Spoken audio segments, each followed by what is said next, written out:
back to another live stream of Yu-Gi-Oh! Master Duel and video game news. Today is Wednesday, February the 7th, and I must just be completely off on the schedule as far as the anniversary of Yu-Gi-Oh! Master Duel versus the 25th anniversary of Yu-Gi-Oh! It definitely feels like Master Duel was launched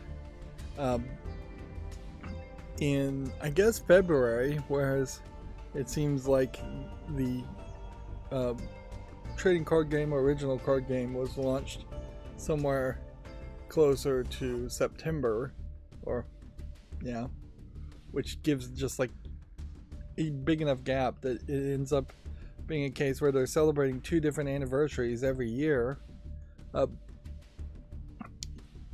That might explain the bonds of friendship gimmick that they've added, and it definitely explains why we're getting an ultra rare ticket for purchasing a second anniversary pack.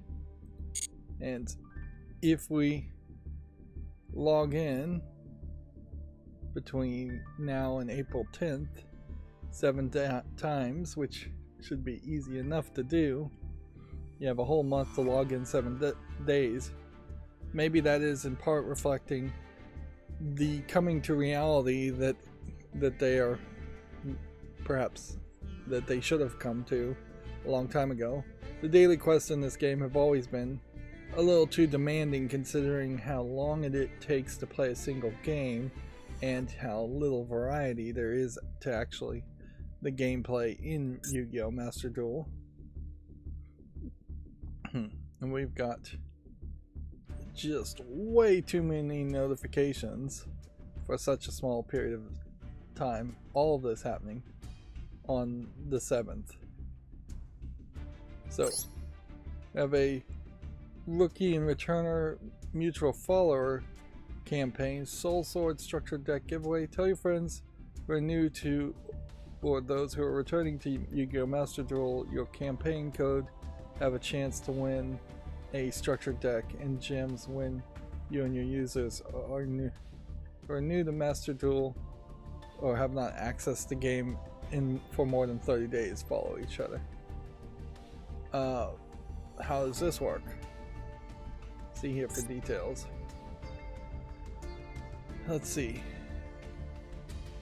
So this is a attempt to push up the number of subscribers, so I imagine they've been seeing their follower base go down, or they just don't have as many people as Konami would want.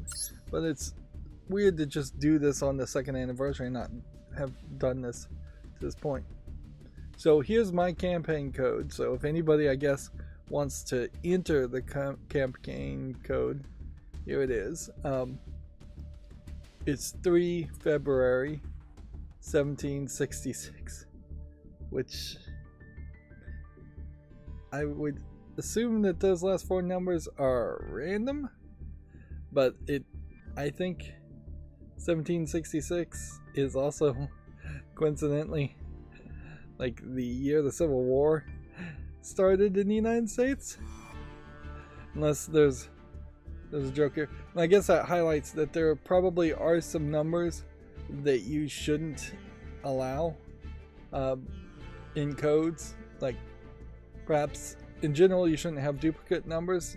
Perhaps you shouldn't have an 88 for secret white nationalist or racist Nazism. Perhaps you shouldn't have 1766. Perhaps you shouldn't have 1941, 9/11, 4/20, 69.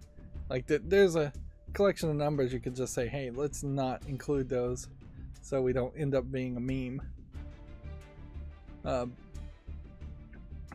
Seems like there's a reward for the number of people who have reached bronze 4 also, as far as just like people who would have come back and had been knocked down all the way to the bottom and or started the game. And let's see, if you get one follower, which it may just be worth it to make a fake account, make a secondary account and do it yourself, you'll get a Sword of Souls, which looks like the entire pack, And then if you get 2 code entrants, you will have the you'll have then several cards being added, which are probably not bad. If you can get 3 people to use your code, then you will get 100 gems, which is basically nothing. So if they're giving you 100 gems for 3, they either really want everybody to have these cards, or these cards are lacking in value. Then if you get 4, you'll get these cards. One thing I guess to ask certainly about this would be, are these cards, once you get them, going to be in the category of things you could turn into crafting points? Because it's very possible that I already have 3 copies of all these cards. If you get 5 code entries, you're getting even less reward now at 50. And then on separate rewards, if one person that follows you reaches bronze 4, you'll get 100 gems. And then if 2 follow you, you get a card back. And then if 3 follow you, you get some more cards that you may very well already have. And then if 4 people follow you, you get a legacy pack ticket, which is worth almost nothing. And then if 5 people who follow you make it to bronze, you get this wallpaper. Now I'd say the wallpaper still is pretty worthless, but it's the most valuable thing, I think, here, just on the chance that you can't get it anywhere else. I imagine even if you couldn't get this deck, and I'm assuming these cards can't be turned into crafting points if you have duplicates. Yeah, I'm assuming you could just buy this deck. You definitely, in one way or another, can achieve these cards some other way. Well, regardless though, my campaign code is 3FEB1766. And I don't know if there is an inherent reason to not just encourage everybody to use my code.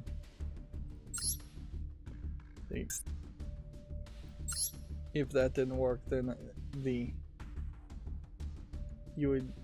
if you're new, you can enter a campaign code, which noticeably I'm not new, so I can't enter a campaign code. And I guess that is going to create a situation where new players or returning players probably aren't given a code either. So then we have a 2nd anniversary bundle, which seems to include a lot of stuff that you probably already have, like an alternate art prism version of Blue Eyes White Dragon, that almost certainly you can get this alternate art Blue Eyes White Dragon before. New duel field would be new, a new card protector is new, this new card case is new. This icon here seems like there was something similar already, but I guess maybe that's new. This frame is probably new, although I don't know why they label these as deluxe, because the difference between deluxe and a regular icon frame seems to be regular icon frames are just incredibly poor quality. And then this wallpaper doesn't seem new. And then there's a mate bundle with a bunch of legacy packs, and the 1st anniversary bundle, which maybe that's returning in case you didn't buy it before.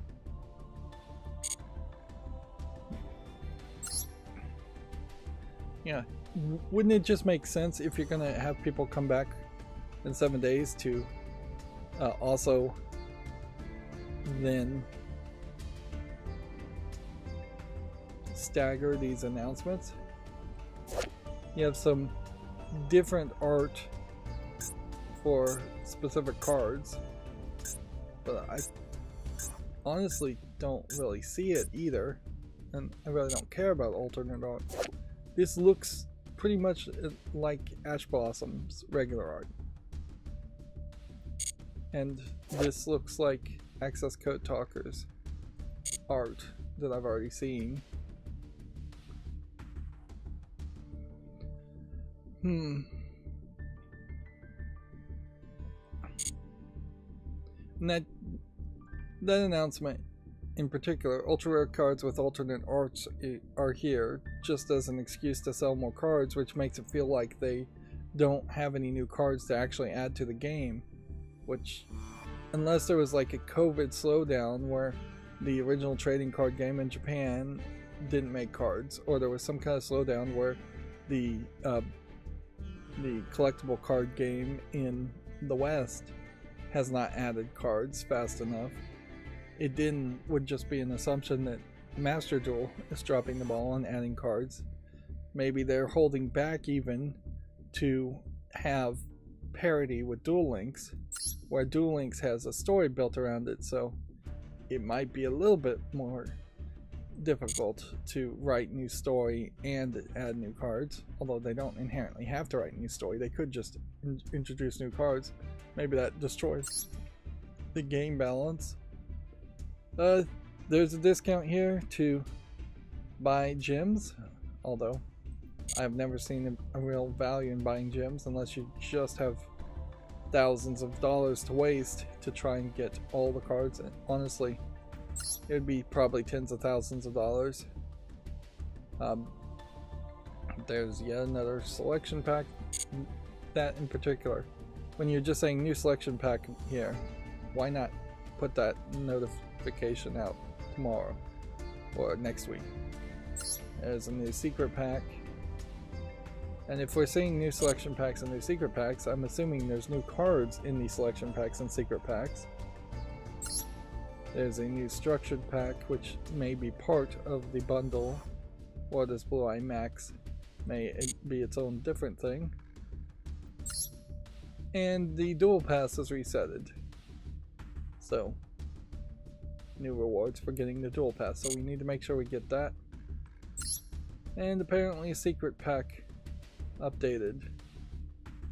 So now the secret pack Dark Magics includes 2 more cards in the secret pack. These are in the Ivory. It has added several cards. So secret packs are getting new cards and slowly growing, which if that was the case, and I knew that was going to be the case, then it definitely would have made some sense for me to try to get 3 copies of every card in the secret packs early. No, actually it wouldn't, because you'll just get more duplicates if you had done that anyways. It's still probably the case where secret packs are not the best way to spend your gems. And then there was a display issue. That's just way too much notes. And they are expecting people to go through all of that, obviously, because they're popping it up. The Legend of Duelist event is already done. Part of this certainly is because I've gotten daily logins because I'm doing Sudoku. Now, if I was going to replace Yu-Gi-Oh! Master Duel with Sudoku, which I'm probably not, like, it's taking me way too long, 150 minutes on average to do one episode, that would just drag out these live streams to be 5-6 hours. It's just Twitch levels of streaming, which I never could physically or probably even mentally or emotionally handle. So yeah, I just don't think I'd ever really engage with that. I need to get way better at doing Sudoku, and also I really wouldn't want to do just classic Sudoku puzzles just so that it got down to an hour, and it really wouldn't even get down to an hour. Even Cracking the Cryptic, when he solves his handcrafted super difficult Sudokus, and I would say he's a genius at them, he's averaging like 45 minutes a puzzle. So I'm doing 2 or 3 times as long, but it also sets kind of a baseline that you're not just likely gonna solve a Sudoku puzzle in 15 minutes or 30 minutes. But while I am doing that, the Cracking the Cryptic free to start application on Steam has no sound effects and no music, so I'm launching Yu-Gi-Oh! In the background just to play this music that plays in the background.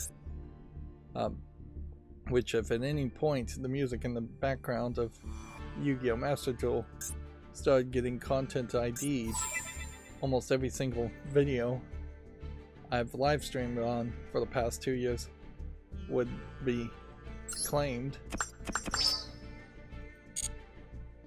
That would be a pretty big disaster, probably too big of a disaster, to the point where some red flags would be turned up. Okay. So I'd rather go in order, but probably should go in negative order. We have 5,541 gems right now. We have a second anniversary pack. We have an anniversary bundle for 3,000. We have a second anniversary bundle here for 1,000. So there's 4,000 gems already out. Let's start with the Duel Pass. No. Duel Pass guarantees you 700 gems. It costs you 700 gems. You get your money back on top of with all these extra rewards. Which this is an interesting way to display rewards instead of just giving you a total, but I guess the page before that probably told you some totals. So I am going to be wiped out completely by just purchasing this. This is 30 packs of Master Duel packs and several other elements, which I assume I don't have any of these other elements. I'm hoping that's the case. Even at that, well, wait 1 second, let's just run the numbers here. 30 Master Duel packs, 10 would be 1,000. So yeah, you're getting 30 packs for the exact price they would have cost anyways, plus all this other stuff. So as long as one of these things is something I didn't have before, which almost certainly this card is something I didn't have before, or this frame, and this playfield's brand new, so I wouldn't have had that. This is a good deal, or at least it's a better deal than what you normally would have gotten. That being said, we've got a lot of stuff we're going to open here, so I'm just going to go ahead and skip the Master Duel opening. And yeah, you would feel like you should have more fanfare when you collect all of this, and that as silly as it may be, that you should have had like an animation showing you this, an animation showing you this, this, and this, and then you would just have multiple animations in a row. Far too many animations in a row. The other thing you could do is just put all of these things in one screen and make it a bigger full screen thing instead of feeling like a computer menu with a scroll box. So,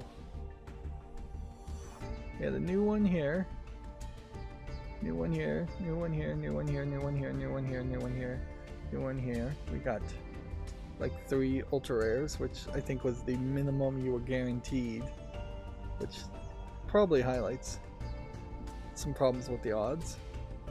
Several new cards. The problem here is, unless you're going to give me a pre-built deck, then I'm going to have no like recipe or deck to copy here with these new cards. So if you were trying to push me to playing new cards, I just don't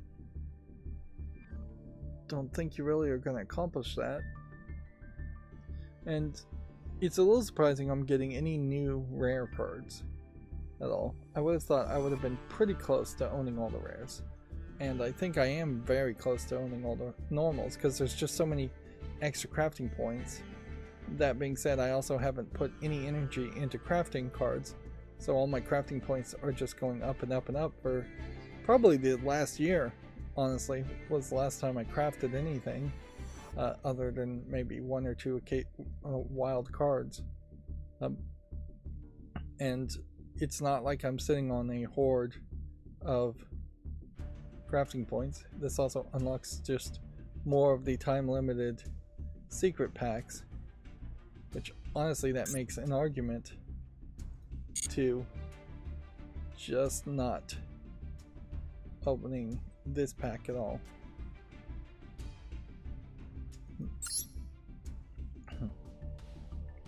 But I want to try to get as much of this done so we don't come back on Friday.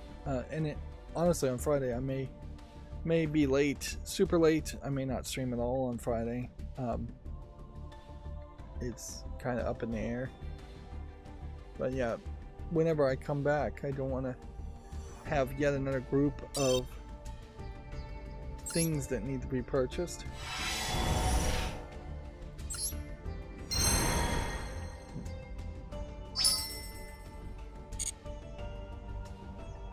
So we got a new card here, 2 ultra rares that time, 3 new super rares, and then quickly we're into the rares with a couple of rares, and 1, 2, 3, 4, 5 new normal rares, normal cards, and several more secret packs unlocked for 24 hours. Then I want to look at this. This is an ultra rare ticket, and it has applicable secret packs. You can check featured cards in these secret packs and the odds of getting them. So I guess the question is, what cards do I want? And I think I would just pick this because I probably have already done enough to get like Dark Magicians and Blackluster Soldiers. So I kind of want to pick this or this or this or this or this. Some of these lesser looking cards that I don't recognize.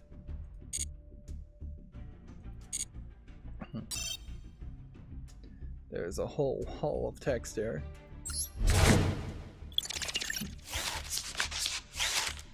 Oh, well, so much for that then. It's a random shuffle anyways, so let's just pick the middle one here.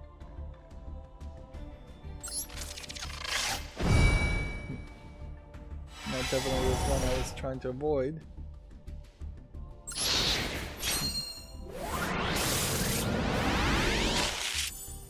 And inside the ultra rare packs we have just a secret pack that gave me a bunch of normals and rares. And then inside these special ultra rare packs, I guess I'll be given 1 ultra rare. They added some extra animation there that probably should just be in all card pack opening.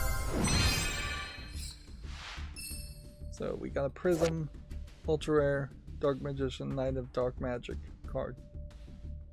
Okay. Related to Dark Magician or alternate art Dark Magician. And your standard Dark Magician. Gaia the Dragon Knight cards.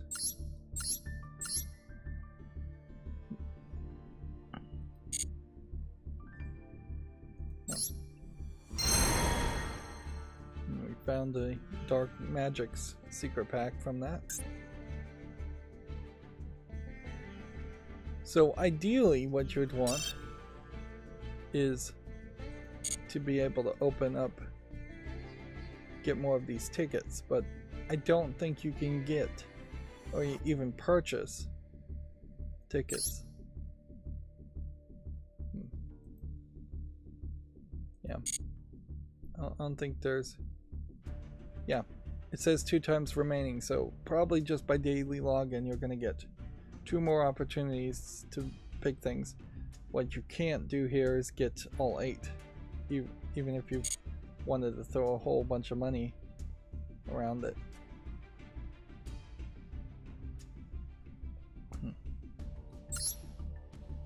Then we have 1 free pull pack here for what I assume is a full, this new secret pack.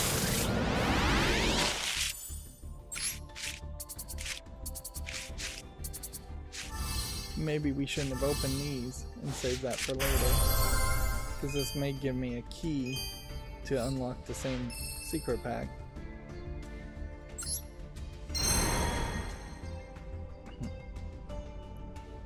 Guardians of the Sacred something. Sacred Sky. Yeah. But this is going to be around for 63 days anyway, so it doesn't matter.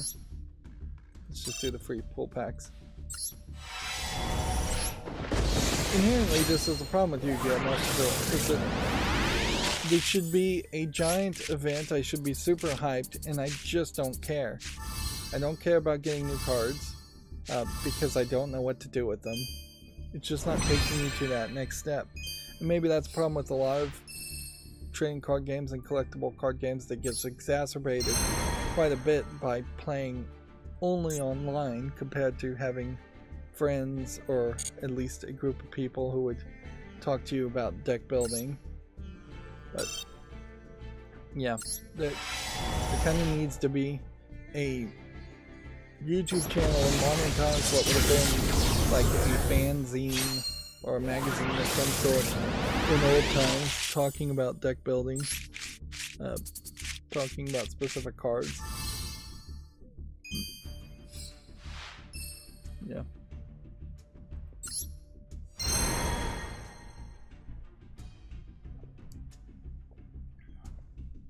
You run into similar things with like Pokemon games, not just the Pokemon trading card game, but the Pokemon base RPG games too, in that there are a vast number of unplayable Pokemon where there's just a better Pokemon with who they could have the same skills trained onto it, the same attacks trained onto it. And it, by default, pushes most people, most Pokemon players, into the idea of just playing with kind of their starter Pokemon. I also have 1 free pull pack here. 1 free pack pull. I need more gems.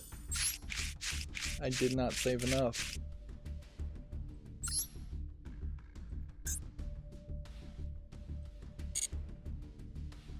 So we have this Blue Eyes maxed structured deck, and we are missing. We have 0 copies of this, 0 copies of this, and this, and 0 copies of all these, and 0 copies of this. So clearly this is the right move to get. This also is giving you the original Blue Eyes White Dragon, and then Blue Eyes alternate White Dragon. Yeah, opening this would give me a deck where I could play Blue Eyes White Dragon more. Not that I'm sure that we actually can be playable. So I need 1500 gems and I only have 841. I could buy this once, but I might as well just not buy it any times. And then there's a Name of Champions selection pack that's new. Is it a good candidate to open packs on? Yes, if I had gems. I do think this would be a good candidate. to open packs on.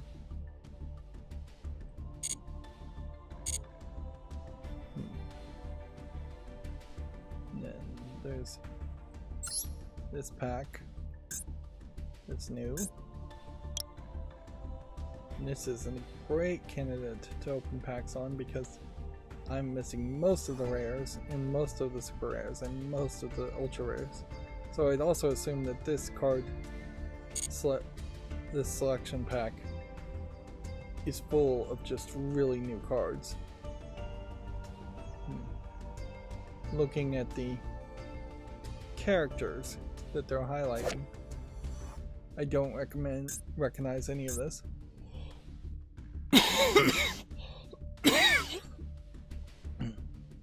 Yu-Gi-Oh cards have this weirdness in that they're kind of unique art style, even though it's fairly inconsistent as an art style. It does very often try to create characters that feel like they should be a Knights of the Round Table Arthurian style of fantasy with Merlin and things like that, but then they put an anime edge to it and make it more Yu-Gi-Oh, for lack of a better term. And so then you have like Dark Magician, instead of looking like Merlin with a white beard, or Gandalf with a white beard as a wizard, you just have this robed character with a highly overly decorated wand, and it just goes down in that direction. Like Blue Eyes White Dragon doesn't really look like any other dragon you would have seen in any other fantasy. You would never confuse Lord of the Rings with Yu-Gi-Oh imagery, and yet it's often the exact same characters or types of characters. Then they also, of course, have a lot of expansions that aren't fantasy at all. When you're talking Karibos and Harpy ladies and things like that.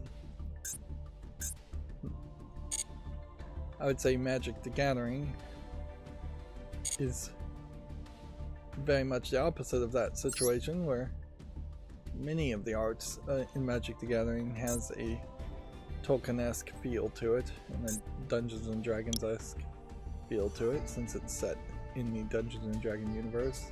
At least it is now. I swear it wasn't originally, or they didn't advertise it well enough that I caught the attention that that was the case.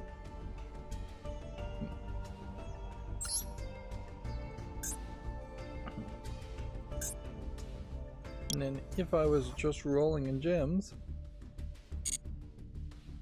secret packs should be considered also. Notice too that with all these new things, they've managed to keep me in the shop for 30 minutes. And one assumes that that old way of thinking, where the longer you're in the shop, the higher your chance of spending money, or gems in this case, is true. That seems to kind of have been the case. That being said, now, what are we going to do with all that? Probably nothing. We can go, like, theoretically, we just went and crafted, got a bunch of cards, and all I can really do is come into a deck, edit the deck, and then dismantle all extra cards and just see what this will obtain me. It's going to give me 1700 crafting points for normal cards, 1535 crafting points for rare cards, and 80 crafting points for super rares, and no crafting points at all for ultra rares. Okay. Now, if I wanted to craft any single normal card, it's going to cost me 30. So I could make about 300 normal cards on the hoard of crafting points that I probably have not used and I've been slowly gaining over the course of being a free-to-play player for the past year. If I wanted to craft a normal card, I mean a rare card, it would cost me 30, so then it would basically be about 300 cards of that style could be generated also. If I want to craft an ultra rare, it too costs 30, so it seems like they've gotten it down to everything costing 30. But I'm not sure if maybe you have no way of crafting a prism version of a card. That seems to be more just random. So at some level, if you were rolling in cash, you might end up just generating a whole bunch of cards to try to get the prism versions of it, and then dismantling for half the value after you have 3. But that would be such a crazy late game experience, and certainly it doesn't make sense even if you were a Saudi prince to do that. And for every single card, there's like 10,000 cards here. You'd have to have entire groups of slaves playing on your Yu-Gi-Oh account day in and day out, just crafting cards over and over again, putting more and more cash into it for no reason. But yeah, if it costs 30 to generate this, then I can make like 20 ultra rares, which, okay, and then I can make maybe 50. If it costs 30, then 50 super rare cards, which that doesn't get us anywhere close to filling in our field, filling in the last, almost certainly that wouldn't get us anywhere closer to filling in the last collection of cards that I don't have at least one copy of, which we have made some progress here. Everything below this line on the scroll bar from here to here I have at least one copy of. Everything above this line I don't have a copy of. So if I put in the extra time, probably could get a copy of a lot of these cards. A lot of these cards that are just basic normal cards with the yellow background almost certainly should be the last ones you do craft anyways. But between that, ultra rares and super rares are going to still be very, very common amongst the collection of things I don't even have one of, let alone potentially you want 3 copies of everything. If you got over that hill, particularly as a free-to-play player, and you had 3 copies of every card in the game, all 10,000 of them, so 30,000 card collection, which weirdly there really is no way to know how many cards you actually own. It would be nice if they give you some statistics somewhere. Even if you owned all of them, that would just mean every time you got a new pack you'd get more crafting points. You could then sit on that hoard of crafting points until there's a new expansion. Then you could use the new expansion to get 3 copies of those new cards very early. I've seen some streamers who get packs basically for free do that in Hearthstone, and that just ruined the experience for them really, because they just have this complete collection account and they still really don't have any more motivation or more reason to play.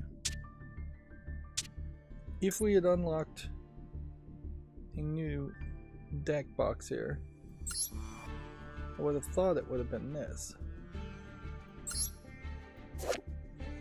But I don't think we did unlock this recently. So are these... Like, you'd think one of these would be labeled as new, if that was the case, or it would be right at the end, or it would be right at the beginning.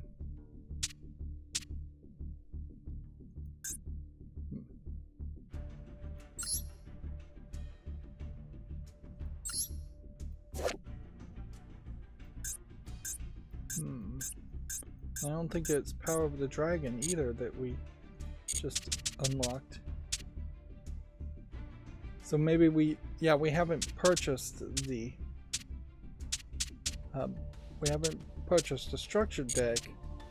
What we purchased was the art box here.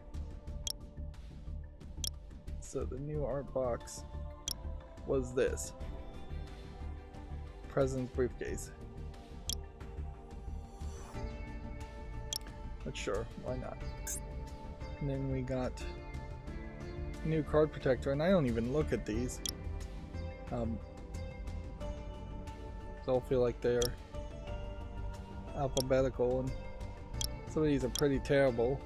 Low effort Duelist Cup backgrounds.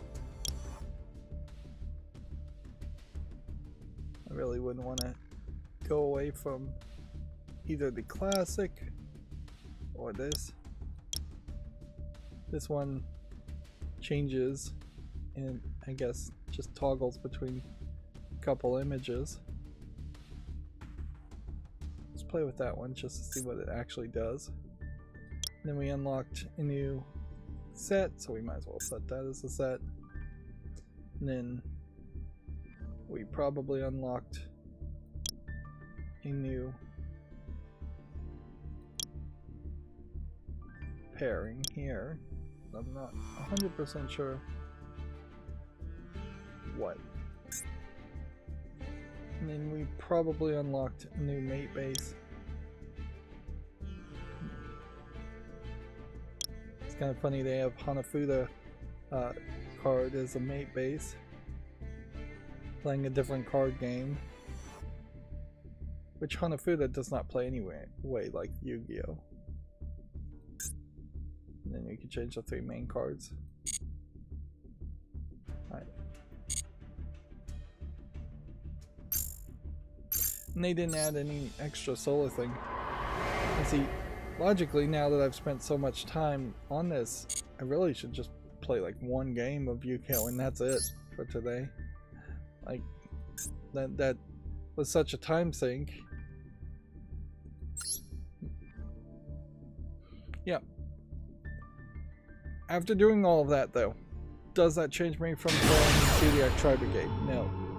I can't even begin to justify, particularly since I'm already wasting a lot of time making pre-recorded Sudoku episodes. I can't justify spending extra time off screen trying to investigate and build a new deck. I definitely can't justify doing it on deck.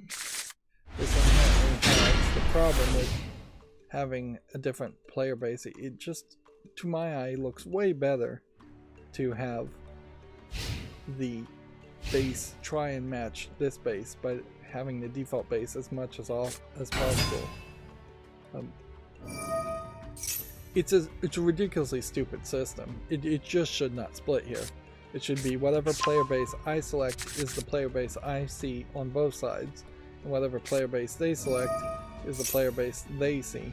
And maybe you even could add a button somewhere up here that would toggle and show what the opponent is seeing as far as their player base, but the player base is just effectively a play mat and just doesn't matter. It doesn't affect the game in any way other than a small possibility that one play mat might be more visually distracting than another.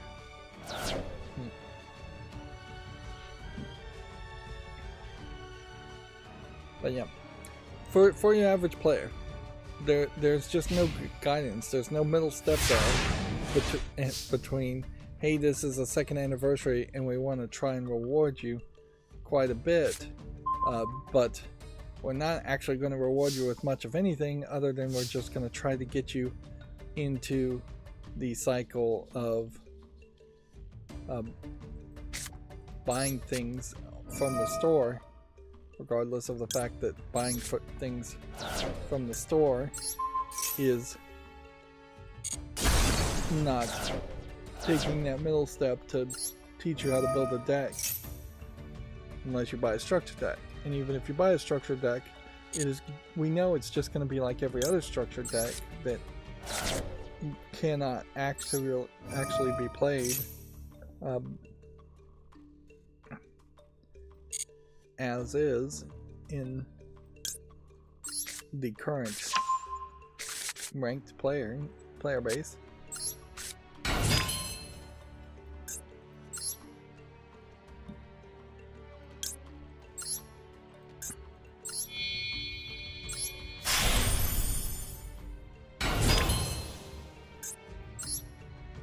So now this is going to come down to just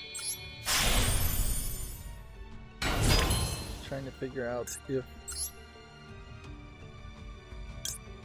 anything goes wrong here.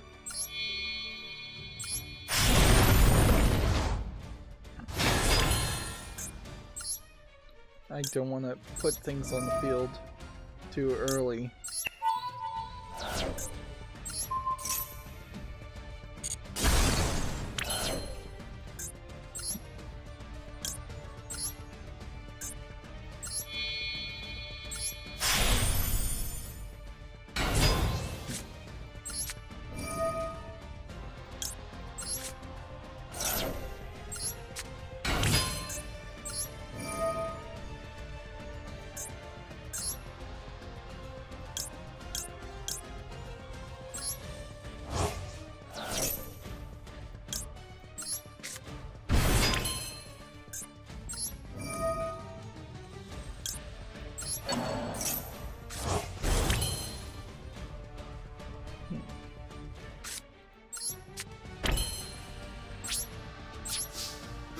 Not gonna get a one-turn kill, but I'll be darned if I'm not gonna be close.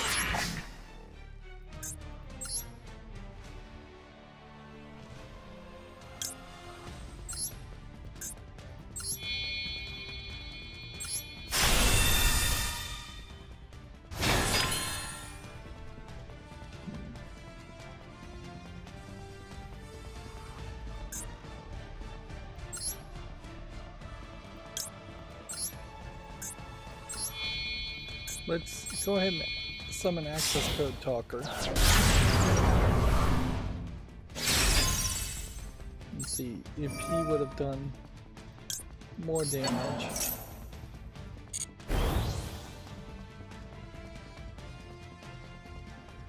No, I think the bird does 58 damage. That was only 53.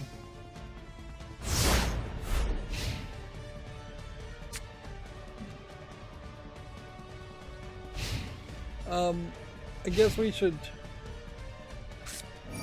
go ahead for the accountability section and just say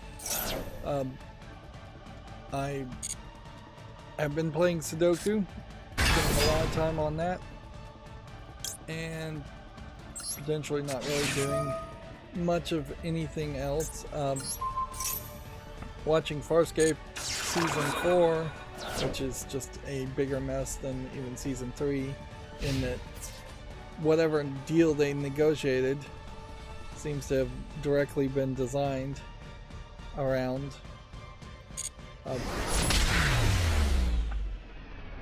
having some specific episodes not be available, which that is just such an old school ridiculous mentality.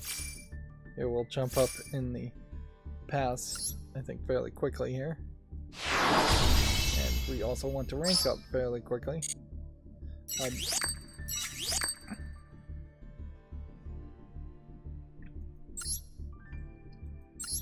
There was a long period in TV, in broadcast television, before, particularly before there was a real easy way to record things, like when VCRs would have been too expensive for most people to have, and DVRs would have not existed to automate the process and deal with duplicates.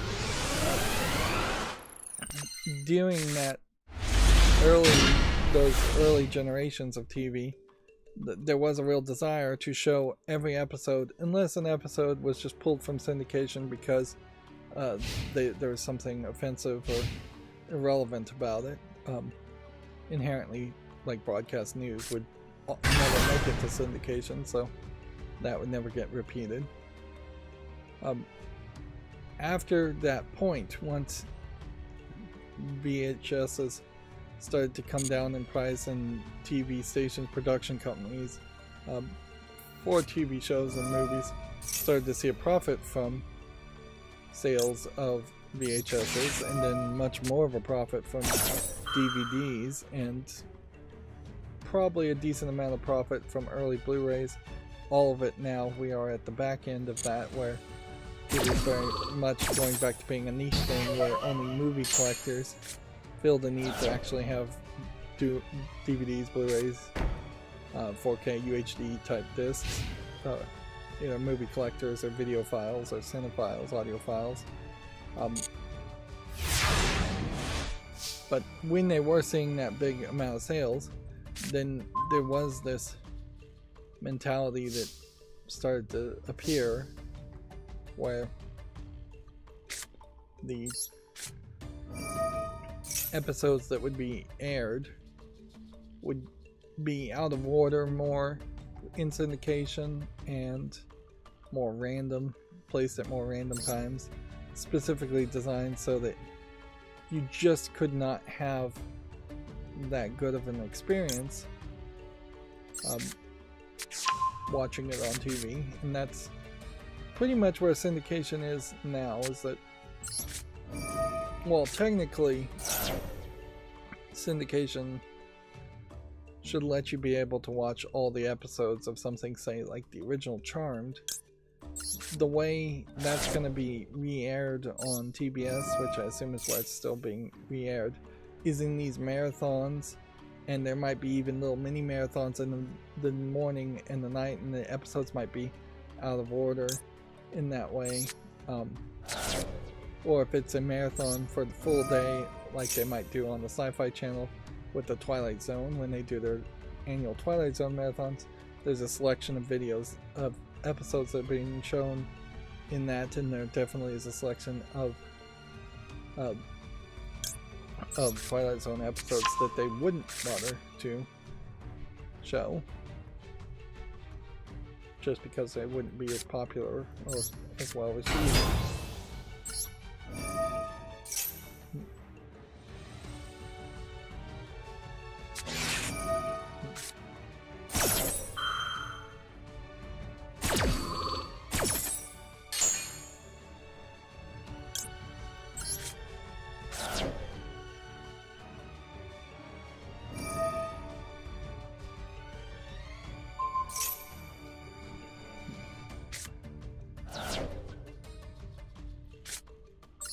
Well, weirdly, that's ruined my strategy. It's also ruined their strategy.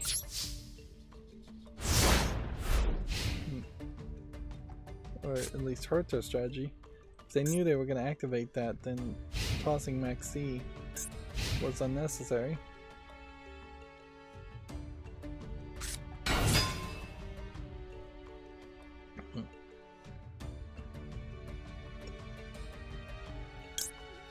Let's just go ahead and activate this to get rid of it.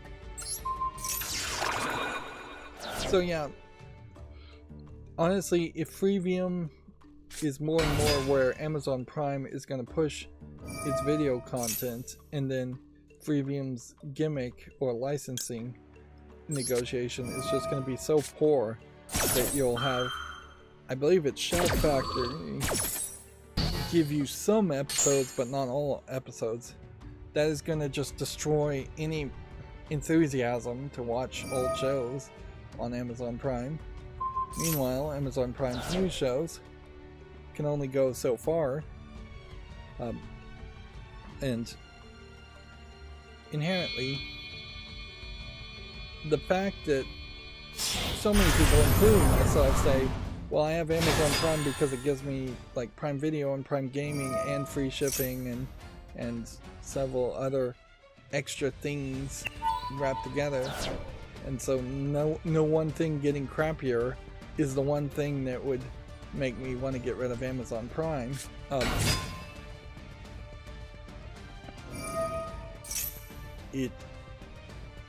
That's kind of the problem, and that makes a great argument that Prime Video should probably be split up from Amazon Prime shipping and like several other things.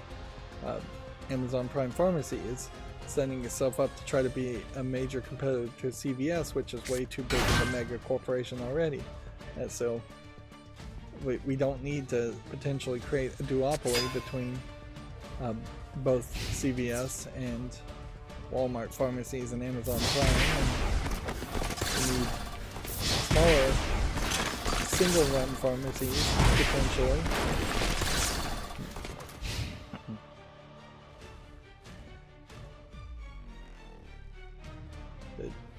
That would potentially not overwork their employees. People forget too, like, and a pharmacy is kind of a great example of this. 50, 60 years ago, your local pharmacist was just one guy who owned his own building and his own pharmacy, and he was mostly sitting around and doing nothing for most of the day. Smoking a corncob pipe, it would be a stereotypical image. Whereas a CVS pharmacies this day has like several tech assistants and is being overworked and is being required to service more and more people in less and less time, and that's inherently going to cause mistakes, or at least cause an overworking of one employee. And Amazon's not going to be any better at that. They're overworking their factory shipping people. That there is potentially a case where a shipping and receiving position in jobs in the past would have been mostly sitting around waiting for a truck to appear. It wouldn't have been standing for 8+ hours a day without enough time to even have a bathroom break.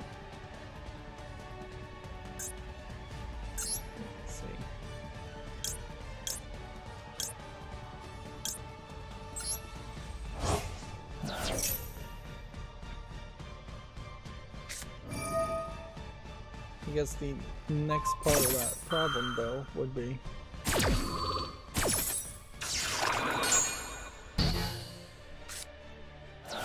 just a level of uncertainty as to what other streaming service would I really want to stick to. I mean, if you have Hulu potentially changing drastically, and everything getting so expensive that it's back to just prices on cable, the solution honestly may be to just straight up go back to buying DVDs and owning DVDs, or straight up just torrenting and piracy for people who are doing that. Like, particularly in this case where I just wanted to watch Farscape, I would have had a better experience had I spent a fairly large amount of money to just buy Farscape on DVD and watch it. There is a lot of money that would be spent there for a entertainment that's only going to last about a month, and then it would be probably 10 years plus before I'd ever want to watch Farscape again. Particularly in the case of Farscape, is the silliness in the fourth season is mostly gone, or it's a very different kind of silliness. The fourth season definitely feels more horny, for lack of a better term. There's a little bit more sex being implied and skin being shown, while it's still broadcastable for air. But then there is also just a overall plot that has gotten far away from these alien creatures or escaped convicts that are on the run, but then they can have a side story that has nothing to do with anything and can just be silly and fun. That's kind of gone out the window, or the feeling that could be the possibility has gone out the window, where every episode now is about wormholes. In season 4 it's about him being chased by the third of a bad guy, in the case of a bad girl, who is wearing an extremely low V-neck cut shirt, the blouse that is showing a ton of skin, and she has some kind of pheromone that in her sweat that she'll rub the sweat on her off of her chest and whiff it under the nose of a man, and then the man is completely under her control.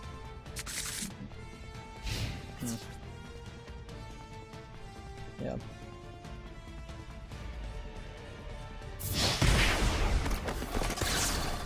So there is just kind of a different feel there.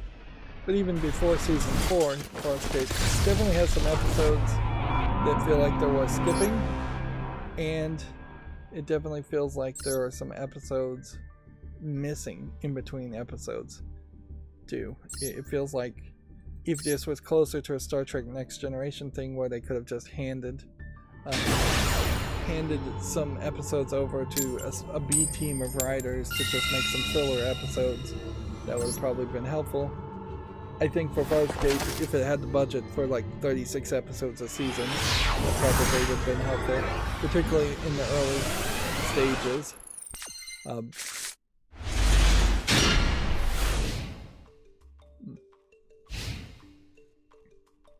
Yeah, I'll eventually pretty quickly stop watching Farscape, and then I'll just find some other old TV show, because there's kind of nothing new worth watching. And I don't expect anything new to be worth watching.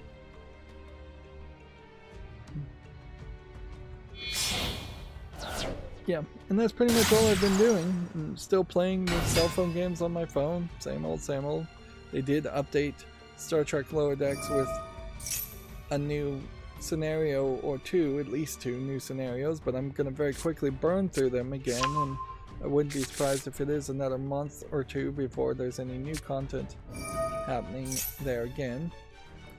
Tinka Fuma is an adult game, has been updated to another event, and there is a interesting and very silly element that they've added to Tinka Fuma in their event, in that as you progress in the event, you unlock this tap the screen rhythm game. So there is a button on the bottom left, and a button on the bottom right, where you would tap with your thumbs and do like DDR. There would be a either tap or hold icon showing up, and you just tap the screen when you see tap, and you hold when you see the hold icon for the full line of the hold.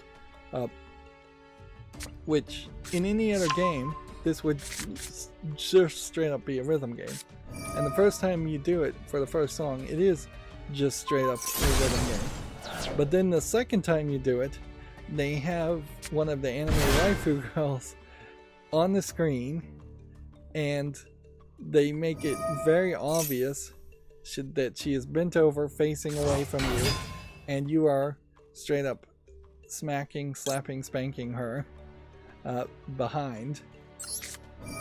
And it being an actual adult game with actual nudity in it, it eventually has her tight underpants disappear, and you are just smacking and spanking her bare behind in definitely more of a sexual mentality, not a violent mentality. Regardless, because you're combining a tap rhythm game with what is being depicted, it just creates this scenario that on normal mode or hard mode, where in hard mode you have to do a lot more tapping, smacking, slapping, whatever you want to call it, but even in normal mode, you were just slapping this poor girl way too much. Yeah, way too much. Like it is an insanely abusive amount of slap, like, because of the video game aspect to it. Like, most bondage that you will see as far as spanking and slapping, you're talking no more than a dozen hits, and probably not hard hits in most bondage in the first place. It's there's a lot of hopefully padding and proper tools being used there to not just create massive amounts of damage to skin and tissue. Like you don't want, most people don't want a session that ends with the entire buttocks being just deep purple bruised, which would be the case. And a lot of light bondage slapping and spanking is done with like the least amount of force at all, that it really is just effectively tickling, as close to tickling as you might get. Stroking, just stimulating, like. But yeah, the amount that you're hitting the animated waifu girl there, it's incredibly abusive and way too much. It would be more than you would be legally allowed to do if you were caning someone, unless you were literally caning someone to death in one of those Asian countries that still does caning. Like when you're talking about like 40 lashes in the Bible, even that would have had to have been administered through multiple sessions, or some other thought would have been taken. Yeah, they probably would have put some extra effort into it to not end up killing somebody just from the 40 lashes alone. Let's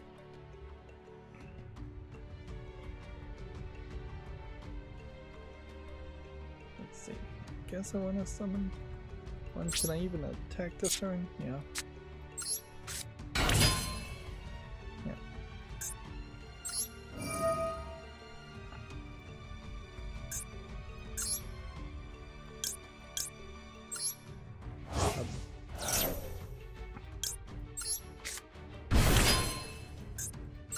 But yeah, I guess I still am also playing 7 Mortal Sins, but every time it updates something, I really just feel like I should give up on it. There's just no way I'm ever going to catch up on around the massive amount of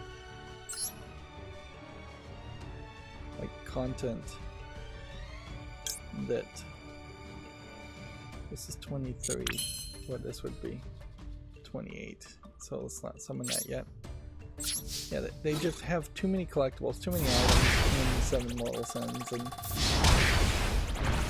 nothing really pushing me to do the story mode. Kind of like Yu-Gi-Oh! In that case, there's just no real reason to do the story mode.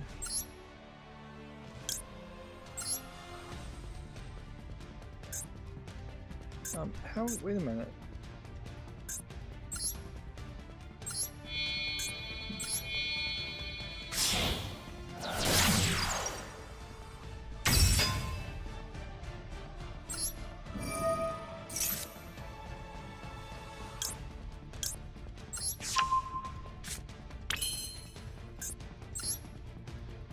How can I summon this?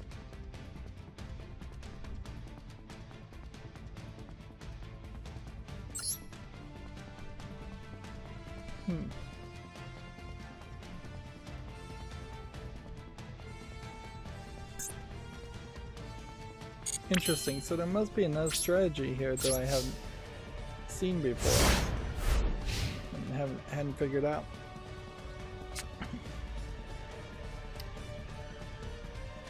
I do think that there's a way, I'm not going to make any promises here, but I do think there's a way, as I am doing these Sudoku puzzles, that I'm going to burn myself out in one way of doing Sudoku puzzles, which is fine, yeah. Once I'm done doing all the free packs, I am almost certainly not going to do any more content until these episodes air. They're so long, it does make an argument that that could be my only pre-recorded footage on my daily releases, Monday through Friday releases. But if people aren't interested in Sudoku, then I really just am increasingly not going to have an audience there. Which I don't really have an audience as far as my pre-recorded footage at the moment, so whatever. But yeah, I could see myself burning out on Sudoku, and then maybe finding a way to be more interested in going back to programming and working on my Smart on Air sign. After that, I should try to find a path back to finishing that project. I am still like investigating the Lego museum camera concept, where you could rent out a camera or be given a camera. The Adafruit camera that they're working on, though, which could be custom programmed in such a way that people couldn't walk off with it, and it wouldn't save images to an SD card that could be stolen. That concept, how much do I really need to do here? I'm just going to play around with this and see what happens here.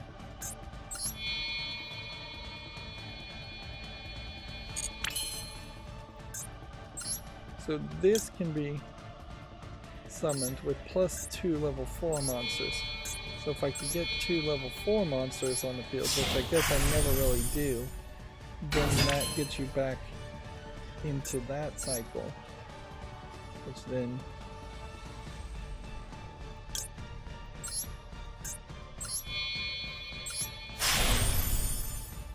quite possibly is pointless.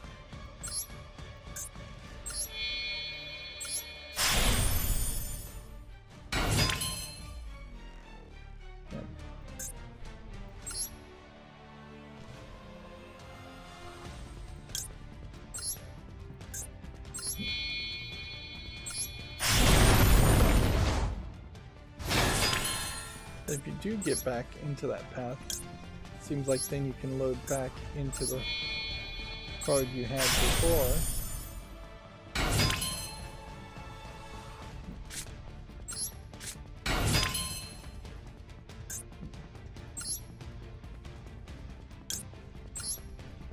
And if we were going to do this and then this,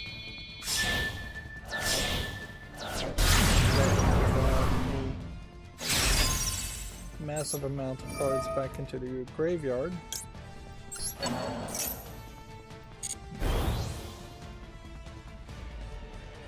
But weirdly, it doesn't seem like I can then. I still have enough cards to make me special summon anything else.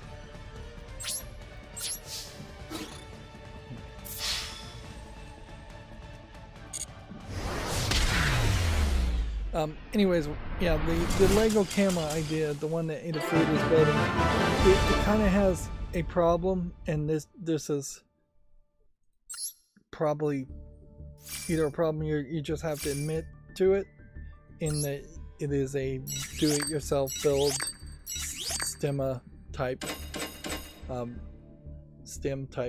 project, in that it only has a 5 megapixel sensor on the camera, which, yeah, there's a lot of cheating we know that happens on iPhones, but iPhones are claiming 54 megapixels, and regardless of the amount of cheating and assistance and just extra horsepower and CPU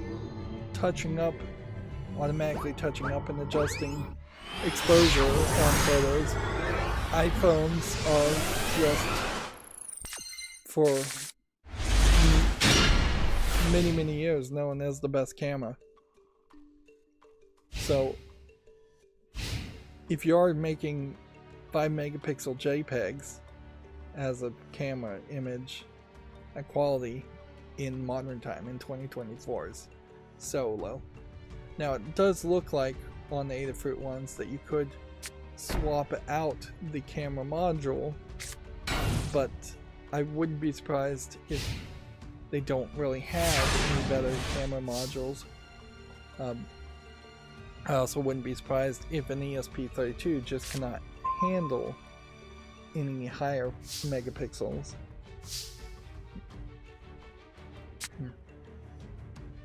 And yeah, so I'd like to see that be addressed. I'd like to say, hey, we have a different camera module you can plug in and update here for a little bit more money, and we will have the driver support for the hardware there, so it will work. Otherwise, it just makes a lot more sense to have people hand old iPhones to kids to take pictures and then just connecting it to one iCloud account. If you're programming in Python, which I'm going to assume also includes CircuitPython for the do-it-yourself camera, there is a way to send through Python images to Google Drive, which is not exactly Google Photos, but close enough. And then there is a way to send photos to iCloud. And outside of those two options, a memoryless camera you can build yourself could just be a web page server where the camera itself acts as an access point, and then the parents would just connect to the Wi-Fi access point and see all the pictures that the kid was taking, which honestly, in that case, it probably would be 1 or 2 pictures before the internal memory would be full.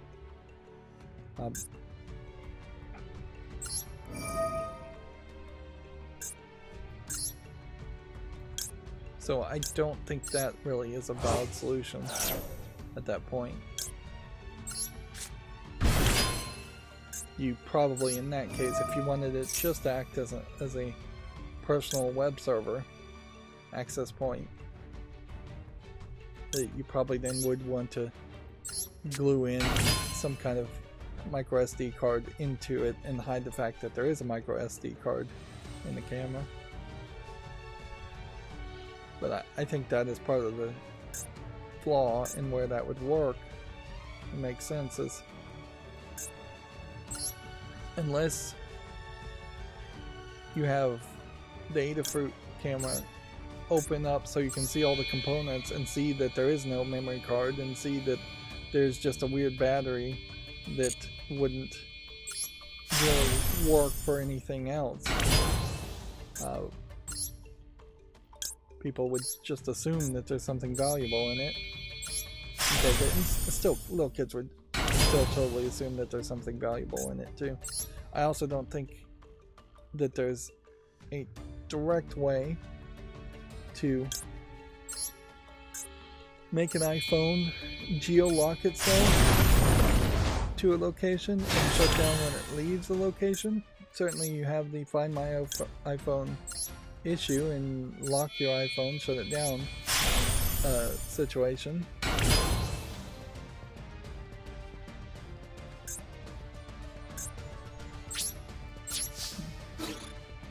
These are all probably issues that directly have been thought about for museums like the Lego Museum, as in part why they don't do that. You'd think Disney World, if there was a smart way to do this, Disney World would be handing cameras to kids to take pictures. Although in Disney World's case in particular, kids standing in line to go on a ride or taking pictures in the middle of the ride is just distracting them from the rides. So maybe the whole concept is flawed and unwelcome.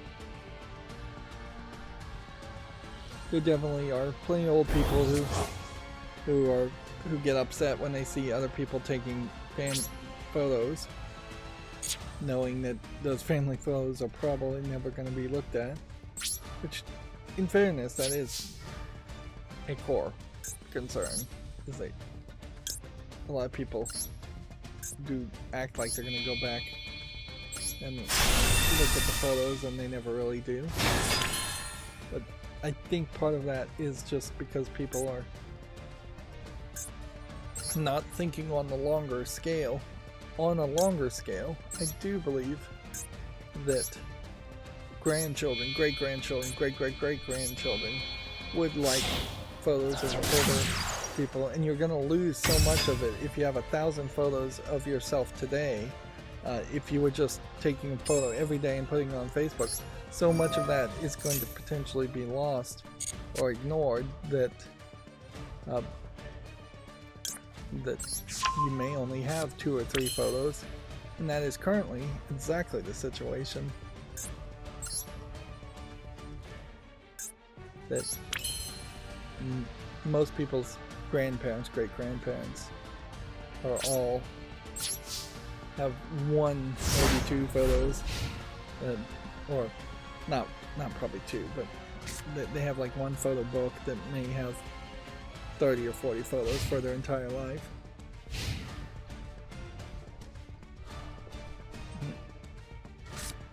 And I certainly have seen it in older people that, particularly when somebody dies, their spouse, their children, they want to go back and look at that. Let's go ahead and see if that does anything for us. Special summon something from the graveyard. Let's see if this works too.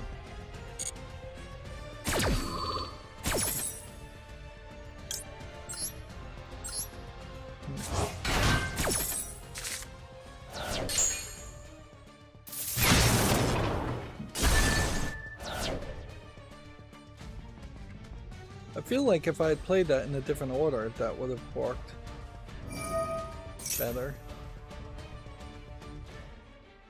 I think for the accountability section too, it's also worth pointing out that my mind, as far as ideas and thoughts and side projects, has just been going wild in the past few months.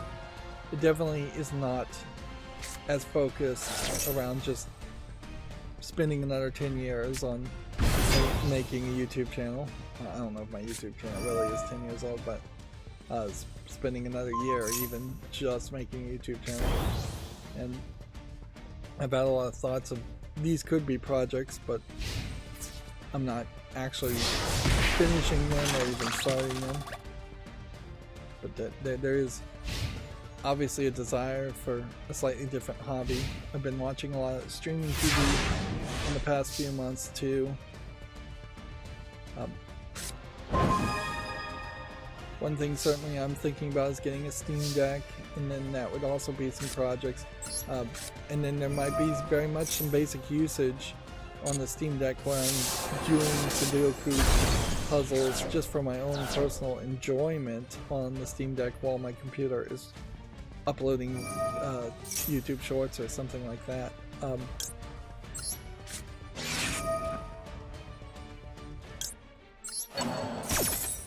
Which, on the face of it, that is insane. I really can't buy a Steam Deck, particularly an OLED version, which is what I'd like to get, just to do Sudoku puzzles when my computer is processing things. I would want to play other kinds of games, and then if I'm going to do that, I need to figure out how I'm going to do that. What I would do with that. Like, on some level, if I had a Steam Deck, it would make a lot of sense to play Yu-Gi-Oh! Master Duel more off screen. I have zero motivation to do that at all.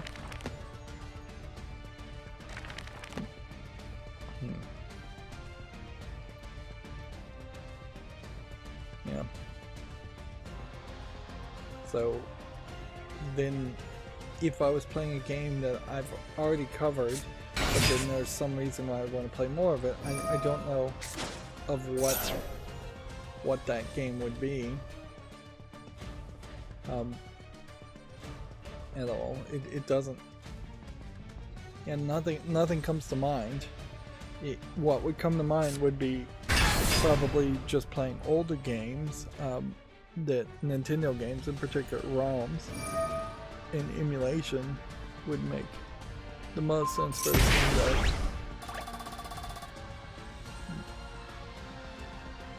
And even on that aspect, it's not like there's a ton of throwback games I want to play. Yes, I'm fine to spend 5 minutes playing Punch-Out from the NES, or even like 5 minutes playing Super Mario Bros. 1, 2, or 3, but I don't really want to, on a Steam Deck, spend several hours trying to beat Super Mario Bros. 3. Or, yeah. I probably would be best to dive into like Super NES games, which I never played when I was a kid. I didn't have a Super NES, which that was the one Nintendo console I missed out on, including the Virtual Boy. I did have a Virtual Boy, just skipped the Super NES for some reason. I never went back and tried to correct it.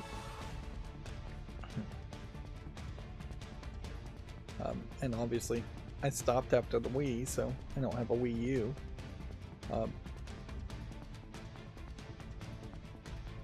It's very possible with all the different variants of Game Boys that I don't have every style of Game Boy that existed.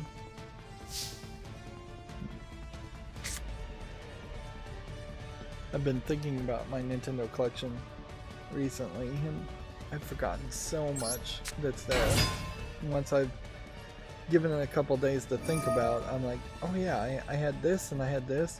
Because when I first started thinking about it, I was like, yeah, I don't think I really have any games at all. I think I have like 18 NES games. And then the more I'm thinking about it, I'm like, there's no way that's right. No way whatsoever. Like, I would have had to have had at least a dozen Wii games and Virtual Boy games and Game Boy games, probably galore. Like, I wouldn't be surprised if I had like 50 or 60 Game Boy games. And now that I'm thinking about it, I wouldn't be surprised if I have at least a dozen Game Boys of different versions, different colors. Like, I had a Nintendo DS.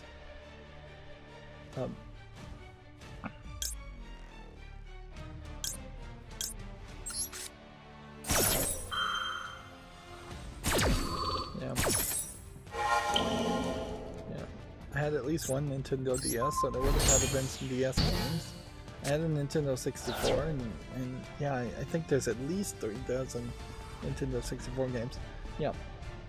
Now, there is an auction that happened a few years ago that had like 10,000 games, and I'm not gonna, for even a second, pretend like I had anywhere close to 10,000 games in my Nintendo collection, particularly since I was mostly focused around buying toys and memorabilia, things that at some point I'd want to see end up in a museum, because they would have been the things that would have gotten thrown away or destroyed or played with to death way more often.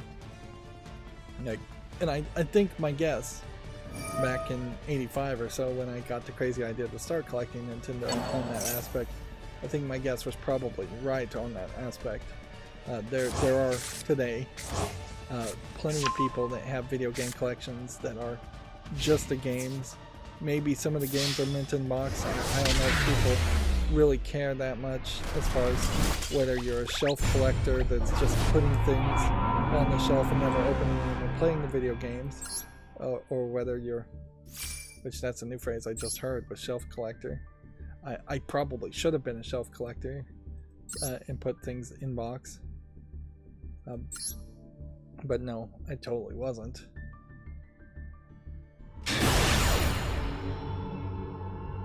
I kept the boxes for a lot of things, a lot of games, but definitely not all of them.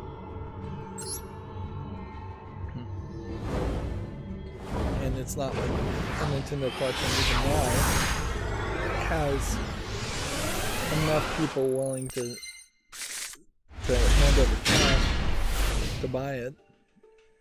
Like, there are going to be the lucky few that have really, really good shape, really, really large collections that might sell at auction for a high amount, and then everybody else is probably going to struggle to sell their collections if they wanted to do that. I definitely don't think I'm retiring off of my Nintendo collection.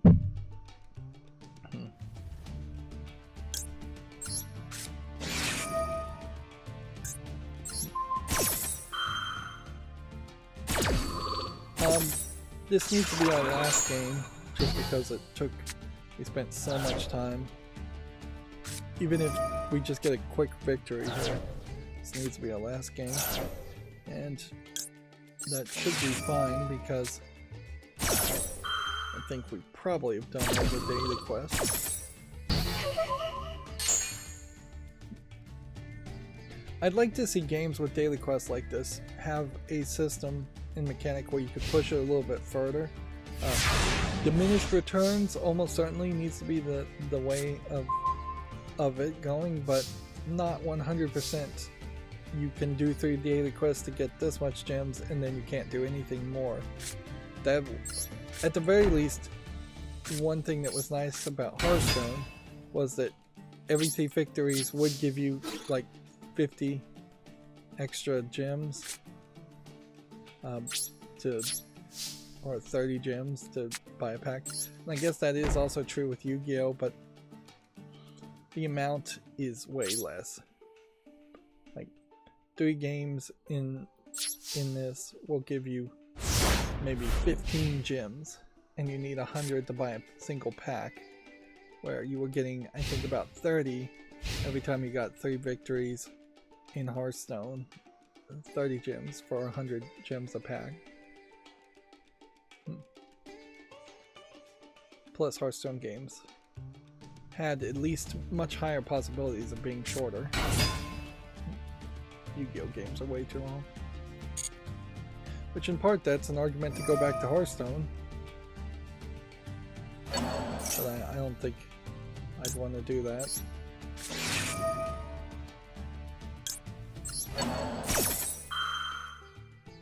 I'd rather make forward progression and try something, either a different type of game altogether, or just a different collectible card game.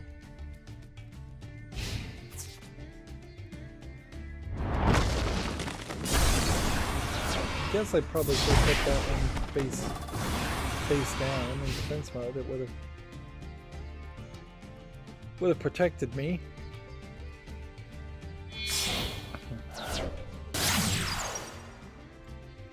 We are kind of in a weird position as far as video game news. Double Fine still feels like something big is potentially going to happen here. In particular, they're promoting Psychonauts 2, but then they've also got Tim Schafer going on podcast, and maybe Tim Schafer is out at Double Fine. They've split off Dave the Devs into a non-profit, and I think the rumor is he has Kind of Funny Games, and here's the Min-Max show that Tim Schafer's on. There definitely are only specific friends of Double Fine that Tim Schafer, or friends of Tim Schafer that Tim Schafer is going on. He's not. There really isn't a full round press tour you even could do in the mainstream video game journalist industry. The closest thing that any game dev would have done to a press tour would have been to go to E3 and just take a whole bunch of interviews, or go on a lot of podcasts that happened around E3 at the same time during E3 in the hotel rooms. And even that happened very rarely.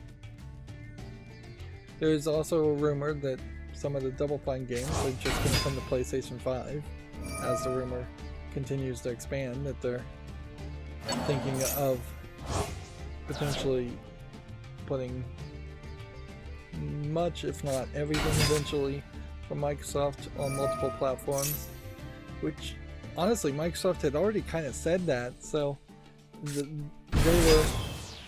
being more inconsistent, frankly, by announcing new games in the past 6 months that wouldn't have been on multiple platforms. Because you could definitely have seen the writing on the wall probably 2 years ago, if not much earlier, that Xbox is just not selling that well in Japan and in particular, and never has. Xbox was seemingly never selling better than the PlayStation 5, except for in the points when the PlayStation 5 was just having major shortages.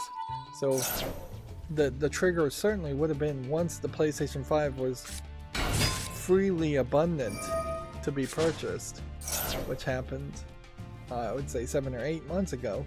That would have been the point where Microsoft should have said, you know what, we're just gonna start bringing more games to the PS5 now, and we're gonna go multi-console.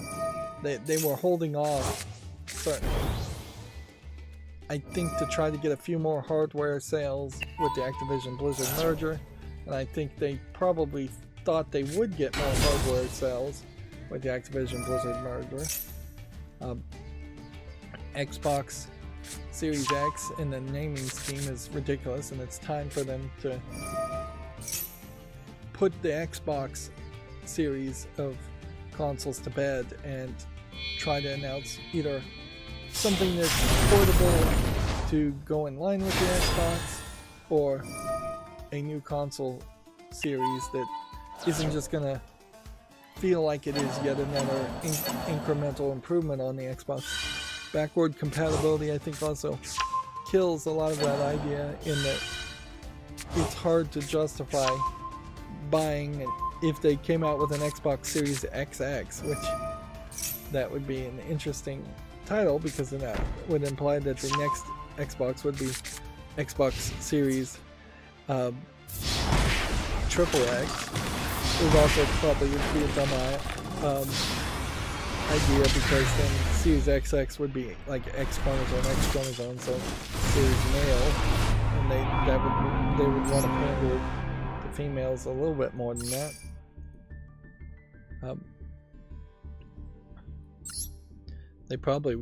They could call it like X2, and that would be a decent name, frankly, if they were going to come out with new hardware. Just call it the X2. Get rid of the series, get rid of the Xbox. We'll have the X in the name as a flashback to the Xbox series, but let's get to a much smaller title. They probably can't copyright or patent or trademark X2, so might be some problems there.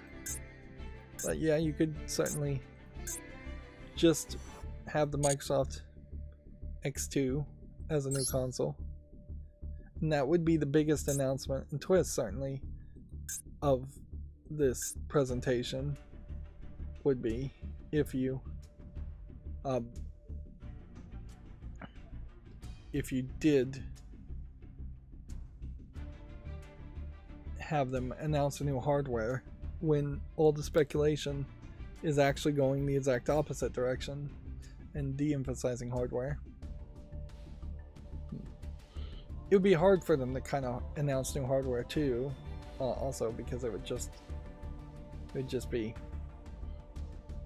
only incrementally better as far as the actual CPU, GPU, without any improvement, unless there was just some major improvement they could do on ray tracing or higher resolutions or HDR graphics, much of which people may not really care about. This secret to deal over 8,000 damage in a single attack must be new. Take control of your opponent's must be new, and first turn kill must be new. It feels like all of these secrets are new secrets that have been added, because over the course of 2 years I definitely have won first turn kills at least 5 times. I would think I would have. I absolutely would have taken control of opponent's monsters at least more than 62 times, and dealing over 8,000 damage in a single attack as easy. Some of these more lifetime achievements still will just take forever. Yeah, if we were to look at these scales at the 2-year anniversary, some of these lifetime achievements are assuming that the game is going to go on for 4 years, or at least 3.5 years, which Konami definitely has the pockets to do that. But I also wouldn't be surprised if they do just get bored and make a new Yu-Gi-Oh game to replace Master Duel that's slightly different. They have announced that they were going to re-release a bunch of the old Yu-Gi-Oh games, so they can distract themselves with that for a while. But yeah, I don't think we'll even see like major collaboration or anything like that. And how do you get... Yeah, there's just like nothing more to do with this. This came and went way too fast. And it does look like all these numbers have gone up. Although, I wouldn't be surprised if these numbers are kind of animated. But yeah, that whole event just came and went and just didn't matter.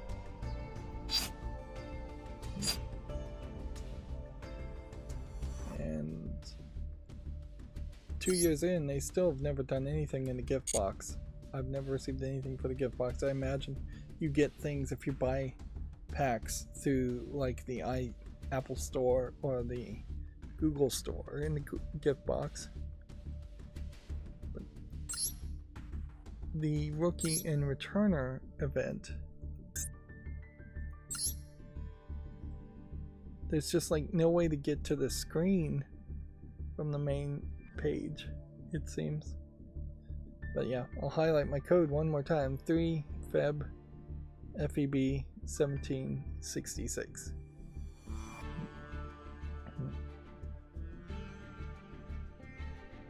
Yeah.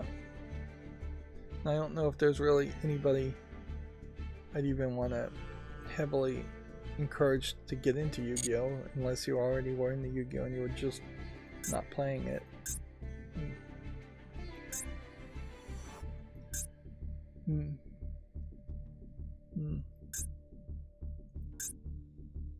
Yeah, to get to it, you have to click on this icon. Then you still don't have quite enough gems to open up the pre-built deck 3 times. And then the limited sell here. And then there just being nothing else to purchase. It's kind of crazy that they don't even have an option here to spend $100 if you wanted to spend $100.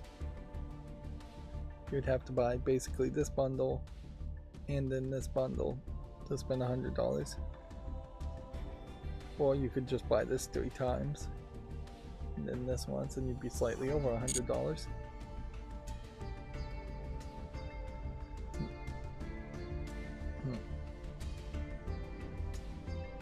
Alright, let's cover the news. I already started late, so we need to continue. The new guy in charge of YouTube, Neil Mohan, put out a letter, and that seems to be probably better for my taste. I definitely don't want to just come off as sexist and be nicer to Neil Mohan as the new CEO of YouTube compared to Susan Wojcicki, who was the previous CEO of YouTube. But I think Neil Mohan is more behind the camera and less interested in rubbing elbows with either big YouTubers or celebrities like The Rock, like Susan Wojcicki was trying to do. So him being just a behind the scenes CEO, I think, is a little bit better. That being said, most of the criticisms you could throw at Susan Wojcicki still could be thrown at Neil Mohan for for this past year. And in that YouTube in general has just failed to support creators other than the biggest of the biggest creators. They are paying a lot more lip service to the idea of helping content creators monetize themselves and make some money and actually support themselves financially, but most of that is in scam scammy things, at least super chat things, Patreon ripoff type things in memberships. That I won't say being able to connect like a Shopify store and sell merchandise is as scammy, but it's still very much kind of scammy on YouTube's side, because they're getting a cut, like for every super chat, every membership, every shop, every merchandise sale. I'm sure they're getting some cut on that. What they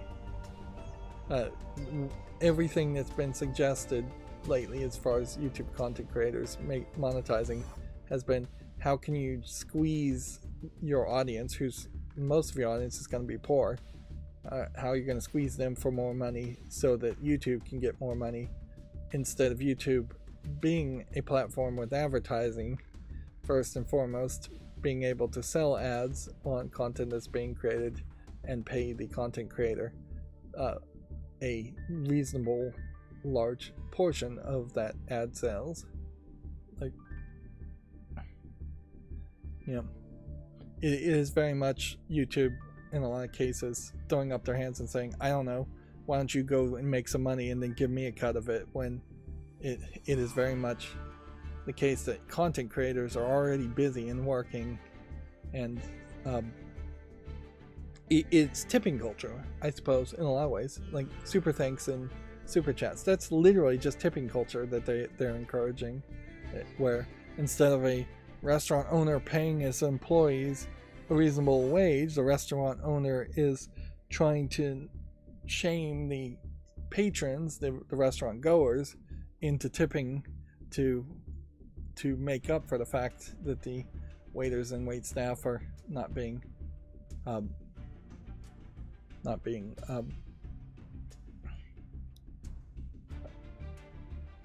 paid correctly. Anyways, Neil Mohan's fourth bet was, he's replied backwards here, protecting the creator community, which is just always going to be a focus here. They don't want, in part they need to stop the people who are impersonators and scammers, WhatsApp scammers that post comments in even medium-sized YouTubers videos, but majorly they're just not interested in another Suicide Forest video getting on YouTube and creating another controversy that then advertisers can use as an excuse to negotiate lower advertisement rates. Inherently, advertisers do just want lower advertisement rates altogether, and advertisers, I think, are also just realizing that advertising is too expensive and doesn't work as well as people had been led to believe, or people pretended it did. On the idea of protecting the creator economy, we now know, it's been announced that Joe Rogan is not going to be Spotify exclusive, so at least clips of Joe Rogan, I imagine, from Joe Rogan directly will start showing up back on YouTube, if not the entire podcast back on YouTube. I wouldn't be surprised if in the next 12 months we see that Joe Rogan is not allowed to be monetized or completely demonetized by YouTube for doing or saying something under this banner of protecting the creator economy, and under just the general censorship that YouTube almost certainly will try and engage with, unless they've been firing a lot of people, so maybe they fired enough people that there might be a shift of culture in YouTube. But I would definitely put my bet on the the upcoming United States presidential election being just a completely locked down time for YouTube, and anybody who doesn't toe the party line perfectly will probably get demonetized. And I wouldn't be surprised if even people who are towing YouTube's party line perfectly are going to be demonetized, down to the point where in the past it really has been, if you want to talk about US politics at all, you're going to just be demonetized unless you are MSNBC, CNN on YouTube. Then they get free passes, but everybody else would be demonetized heavily. I wouldn't be surprised if that's exactly where this is going to go, and you'll probably see the likes of more right-leaning, more conservative, more Trump-supporting people increasingly being demonetized or moving to another platform. Not that there really is another platform that's actually going to compete with YouTube. The third bet is YouTube's next frontier is the living room and subscriptions. This has been a continuing trend in which they want YouTube to change drastically from what it is, which is YouTube content creators creating YouTube content, into mainstream TV and movie content creators creating movie and TV style content that would feel more at home being watched in the living room, and content that would be traditionally sold by a cable subscription or a streaming subscription, which I'm just not that kind of consumer for YouTube at all. I have never sat down and watched anything that was an actual TV channel, TV show, or a TV series or a movie on YouTube, with perhaps the exception of Taskmaster, which is just easy to watch on YouTube.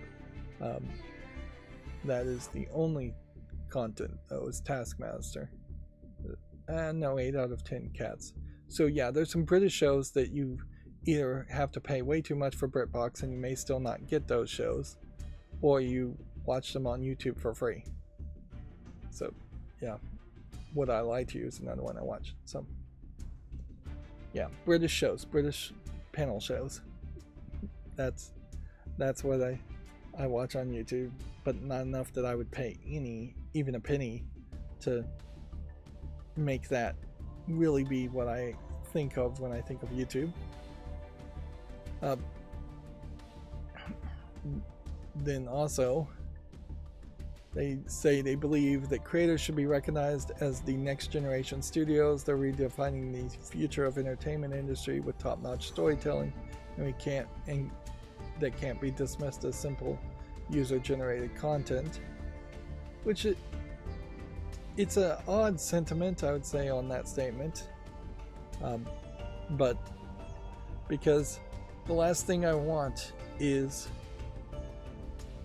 what we kind of have seen with like Good Mythical Morning and Rhett and Link, in that they've become just ever larger as a production company and hired more and more people, and they've just tried to spin off into entire secondary shows, and it's just too big, and frankly just too much of an investment, too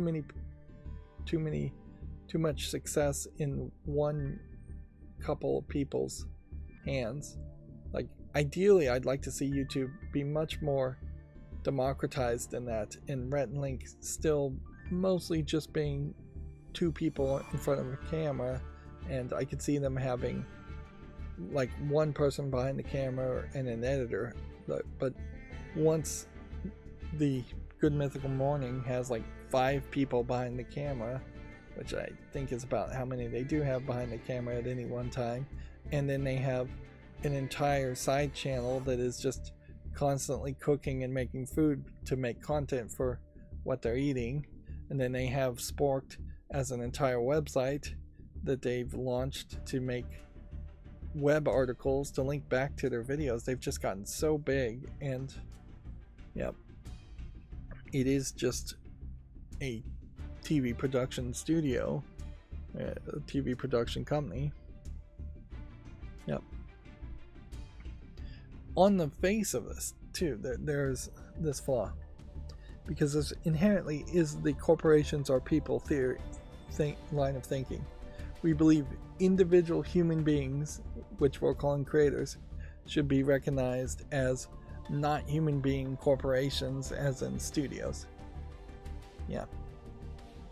That there is this rich mentality that I don't know if rich people consciously recognize this, but they see corporations, they see businesses as being better than an individual, and we really should be seeing individuals being better than corporations by far, and it way more important. And it's just not really thought on those lines by most people in the United States, at least. The real statement I would make here would be creators should be recognized as better than studios, than TV and movie studios. Not that they are going to be the exact same thing, but just younger in the next generation. They definitely are not going to be the next thing.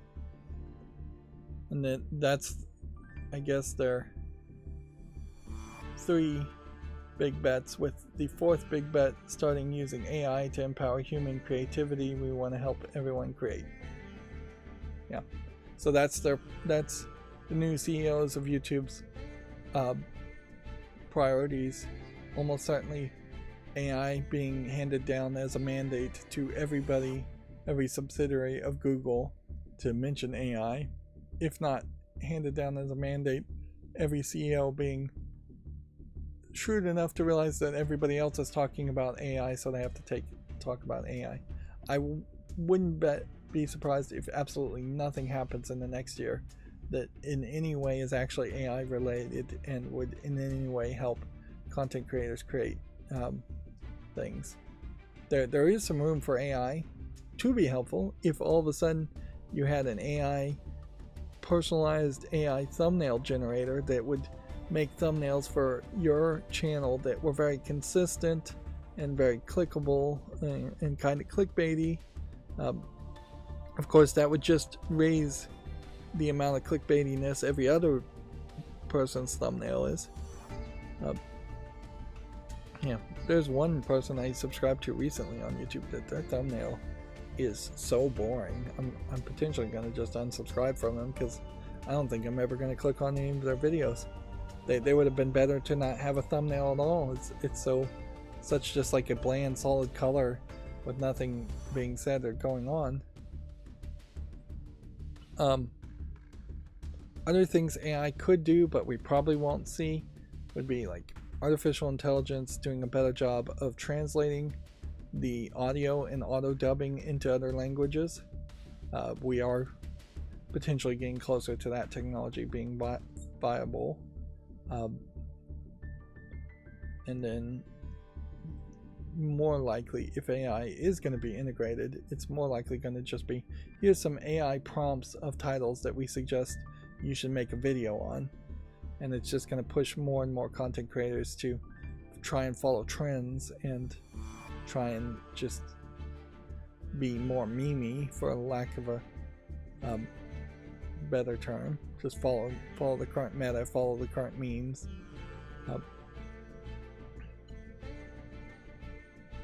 But yeah, there's no real mention here of expanding the YouTube Partner Program, which they really should do.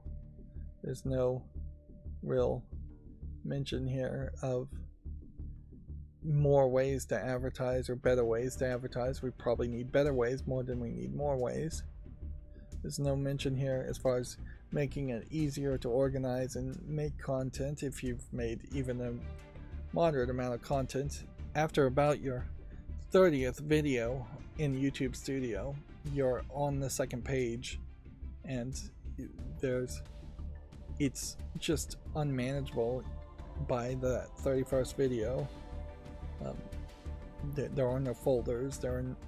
Playlists are on a separate page in YouTube Studio, and so you can't really sort things into playlists. There is also been an increased push of getting podcast and audio first RSS feed podcasts into YouTube. Spotify seems to YouTube, at least, it seems like YouTube thinks Spotify may be getting close to falling apart, and that we will see a lot more people going back to publishing via RSS podcasts and just being in more place, being on YouTube. It's probably in part because they're just trying to make YouTube Music work, as I think they shut down Google Music. It's also weird that you have like Mr. Beast here saying in the last 3 years YouTube has shared over $70 billion in ad revenue with people who upload on their platform. This has changed mine and millions of others' lives. Such a beautiful stat. I severely question whether it's actually even millions of people that are in the YouTube's partner program. And they definitely, I mean, technically anything could change somebody's lives. And you can make the argument that the YouTube partner program changed my life because I was in it for a brief time and got like $100. Or it changed my life because I've not been in it, and then there's just been a struggle / bitterness of not being in it once I was kicked out, because they changed the stats. They kicked out a lot of small content creators, and they're probably never going to crack that and lower the entry requirements. But yeah, it's kind of crazy to have Mr. Beast say this. $70 billion probably is a very small amount of money over the last 3 years too.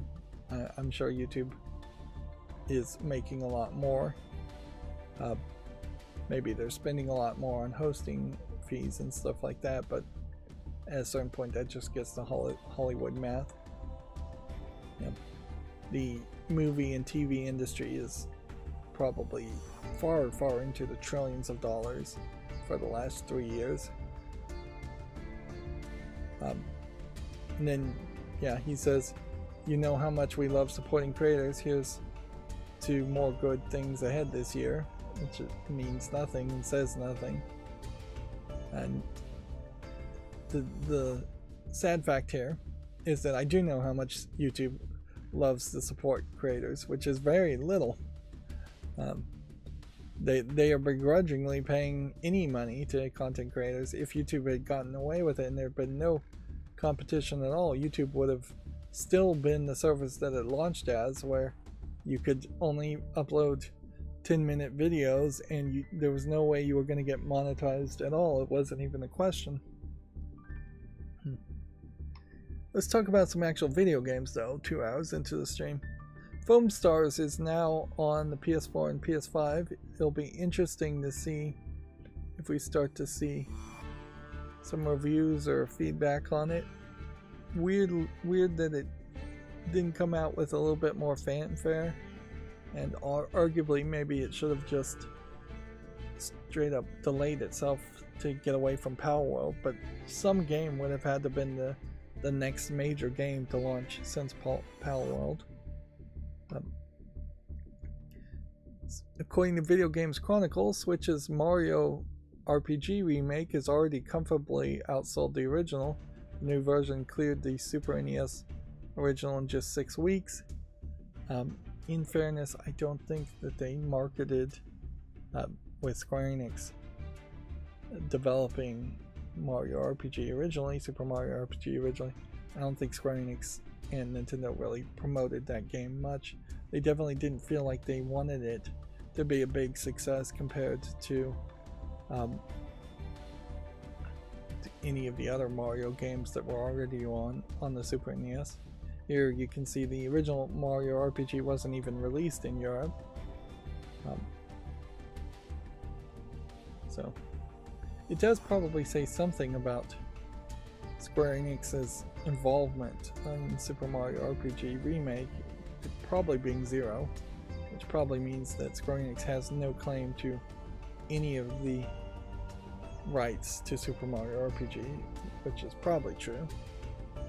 But even at that, Nintendo, I think it was feeling petty, and this Cloud character, this puppet character, both just never used again, never appeared again. Ironically, there is a character named Cloud in Final Fantasy, so maybe that was a joke reference. Kamen Rider game named Ride Commons has been announced for the iOS and Android, which is probably not big enough news to talk about. Nintendo claims that the Switch is its main business entering 2024, as the console has cleared 139 million. Mario Wonder also debuted with nearly 12 million sales, and Mario RPG with 3 million. So the numbers are getting reported here, and they are doing very well. The best-selling games list here, as far as Video Games Chronicle can get, doesn't look like it's changed too much. Tears of the Kingdom taking the number 9 spot, which I would have kind of thought maybe Tears of the Kingdom would have surpassed Breath of the Wild, but I guess it hasn't yet, and maybe it won't. It's not uncommon for sequels to sell less than the original, the first games in the series, because sequels would push people to go back and buy the original game if they hadn't played it before. Whereas people who played the original and don't really want more aren't likely to play a sequel. We've got several Pokemon, Shield and Sword and Scarlet and Violet, taking up spots. Mario Party doing well. Mario Wonder not on the list yet, but probably will be. Tencent, according to GameDeveloper.com, has taken control of Sword of Legends developer Wangyan Shentang. The Chinese conglomerate is expanded on its home soil, which this is coming from the South China Morning Post, which probably means it's true, but I don't know if Tencent's really accomplishing too much there, other than just being a bigger corporation in China to be a bigger corporation. Tencent already has what I would suspect is the maximum amount of influence it can have in China, which unfortunately is, for Tencent, not that much, because you still have the heavy censorship and government rulings and control in China, and the inconsistency as far as who's making the rules and who's changing the rules around video games in particular in China. So if Tencent literally was a monopoly and it was the only Chinese video game company and it owned all the other subsidiaries of Chinese video game companies, it still doesn't really change Tencent's position much, other than maybe it means that there's maybe some more money it could have to then try to expand its influence outside of China, which is obviously the case why we see Tencent investing in so many foreign companies. Let's see, Kerbal Space Program 2 has gotten another update. I don't know why they're really bothering.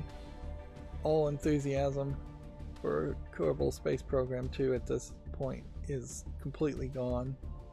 The long early access feel to it is a problem for a sequel, and the poor launch lost most people's interest, which is a shame, because if I thought Kerbal Space Program 2 had a bunch more features as Kerbal Space Program 1 did compared to Kerbal Space Program 1, and was maybe a little bit easier to go through the entire process from beginning to end, I might engage with playing a scenario there and giving it a try. But when there's just no enthusiasm for the game at all, there's just no reason to do that. It is, I think, also worth pointing out that the people who were in charge of making Kerbal Space Program 1, they all got fired, I think, or left for one reason or other. And yet they didn't, so far they have not succeeded in making what would be considered a spiritual successor to Kerbal Space Program 1, and under a different brand or name. If they did that, and if they made it a little bit better than Kerbal Space Program 1, then you would have seen the audience that was growing around Kerbal Space Program 1 move over to that spiritual successor, but there's been no announcement at all like that. I'm pretty sure Kerbal Space Program 2 is also an Epic Games Store exclusive, if not owned in part by Epic now. Here we already see, according to Video Games Chronicle, that apparently some major Xbox influencers, which I could not name a single person who would be an Xbox influencer in the first place, so I don't think they're influencing that many people in the first place, have reportedly just very early pulled support over multi-platform rumors. They haven't even waited to confirm that the multi-platform rumors are true, which, if this is actually the case, it shows A, that influencers are flippant and didn't really care or have any real love for the Xbox, which is fine. You really shouldn't have any kind of like brand loyalty nonsense in your brain in the first place. But it definitely seems like they're ready to jump ship. Your average gamer seems like they want to play either on PC or PS5. Xbox has always just been an also-ran possibility. Do we have an actual list of these influencers? This may also just be the meta right now, to put out a video saying you're leaving the Xbox. Clob Pro is seemingly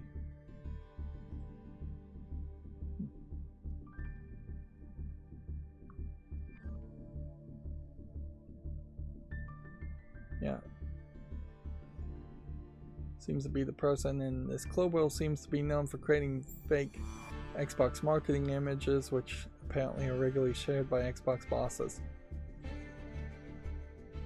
So I would assume this is Clobo. Nope, this is YouTuber Doc Dark.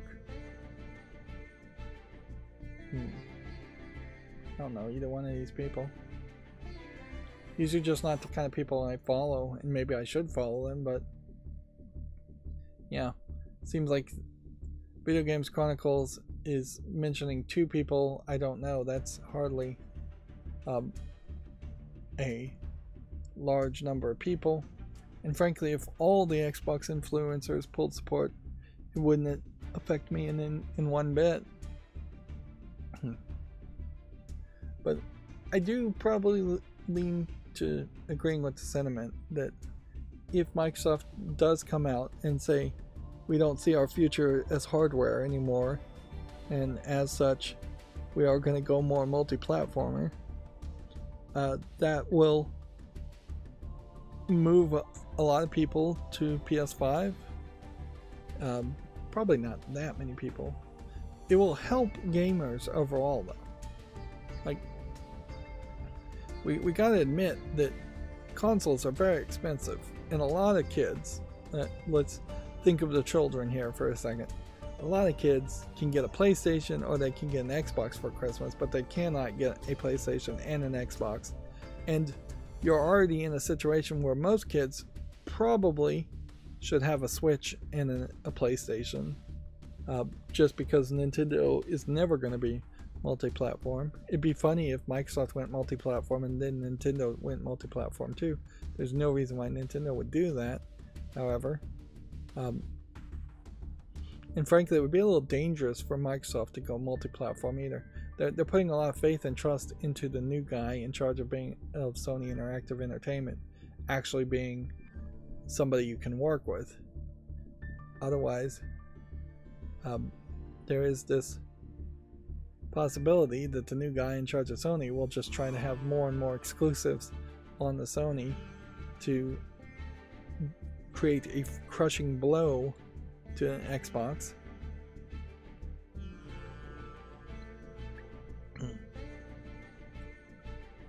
But yeah, we still are very much in the situation where people just need to wait and see what they say. Yeah, it almost certainly is going to just be a boring middle ground announcement where they say, you know what, we've decided for more games we will go multi-platform, or we'll go multi-platform, but there will be a timed exclusivity on the Xbox, so you'll get it first on Xbox. We may hear the phrase get it first on Xbox, play it first on Xbox happening and being overemphasized. But yeah, I seriously doubt the wilder speculations are going to happen, that they would fully pull out of hardware, or that they would announce the already panned and leaked disk drive-less Xbox Series X version as being the new hardware to get. Moving on, Video Games Chronicle says that Switch is now the best-selling system of all time in Japan. It's now 15 million units away from being the global all-time best-selling system, which, what beats the Switch at this point then? Nothing. Yeah, the Switch, what would be the global all-time selling system? It would have to be either the PlayStation 1 or the PlayStation 2, and Switch is going to beat that, which is a major achievement because of the fact that the PlayStation 1 and PlayStation 2 were bought very often because they could play CD-ROMs and because they could play DVDs. So there was a large audience there that weren't even interested in using it as primarily as a video game console.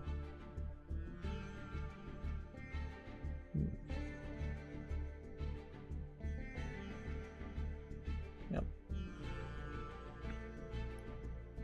Of course, the more the Switch sells now, the more there's already a saturation for a Nintendo console that's pretty still playable.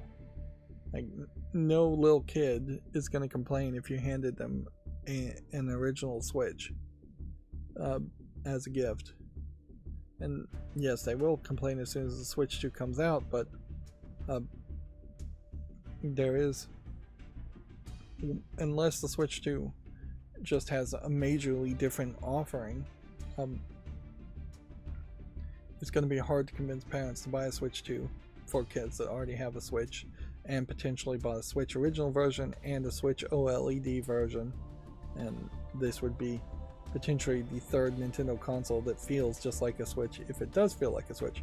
Now, on a certain level, DF Retro was talking about, well, there's a rumor that it will have an 8-inch screen. If the Switch has an 8-inch screen, then the Joy-Cons would not fit on the edges, more than likely, of an 8-inch screen. That you would have to make either bigger Joy-Cons that were longer to match the width of the screen, or you're going to just have to connect controllers directly to the device, which I think connecting controllers directly to the device definitely makes sense. I don't think the Joy-Con HD motion sensing and the pointing forward towards a to make it a Wiimote, or the infrared sensor on the back of it, I don't think any of that really matters. And honestly, even NFC, as far as hardware, doesn't need to be in the Joy-Cons, considering also how much the Joy-Cons broke, how often they broke. More of the technology should be in the back of the screen than the main unit if you have detachable controllers. I did look at this ESP Now technology that is a way to send information without really having to connect to a Wi-Fi access point. It's just a direct direct signal. The problem with ESP now, though, is it is limited to like 260 bytes. It's a ridiculously small amount of data that you can send in this technology.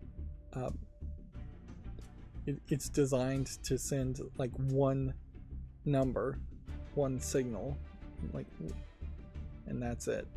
And maybe just continuously send that one signal without having to connect to a Wi-Fi and deal with interfering with Wi-Fi traffic and being on the internet. But it's not fast enough, I imagine, for even something like a new Nintendo, where you could get away from just using Bluetooth or NFC to send data. And I could see them getting rid of NFC, but they're not going to get rid of Bluetooth. So I would expect that a new Nintendo Switch, if it is a Switch 2, if it is a portable device at all, probably will have a direct connection Wi-Fi 6E or Wi-Fi 7 capability, and will still have Bluetooth connection to let you connect and send data on top of connecting to Bluetooth headphones, which is the main reason of Bluetooth connection. I don't think the Switch 2 will have cell phone signals in it, but it might have like a AirTag type technology into it. And I don't know if it really needs wireless charging, but it might be nice if that was a possibility. But honestly, for the Switch 2, I wouldn't say put wireless charging in it. Even with the new Key 2 standards, it's just going to get hot and be slow on that case, when you could have higher charging rates by just plugging in a better USB-C charger into the device.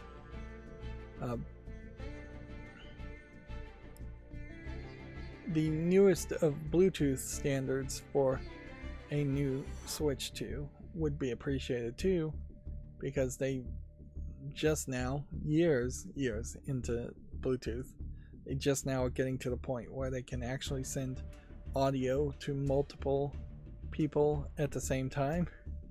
So, or receive audio from multiple sources at the same time. So potentially you could have 2-3 kids with Bluetooth headphones in their ears, listening to the same Nintendo Switch and looking over the shoulder of people.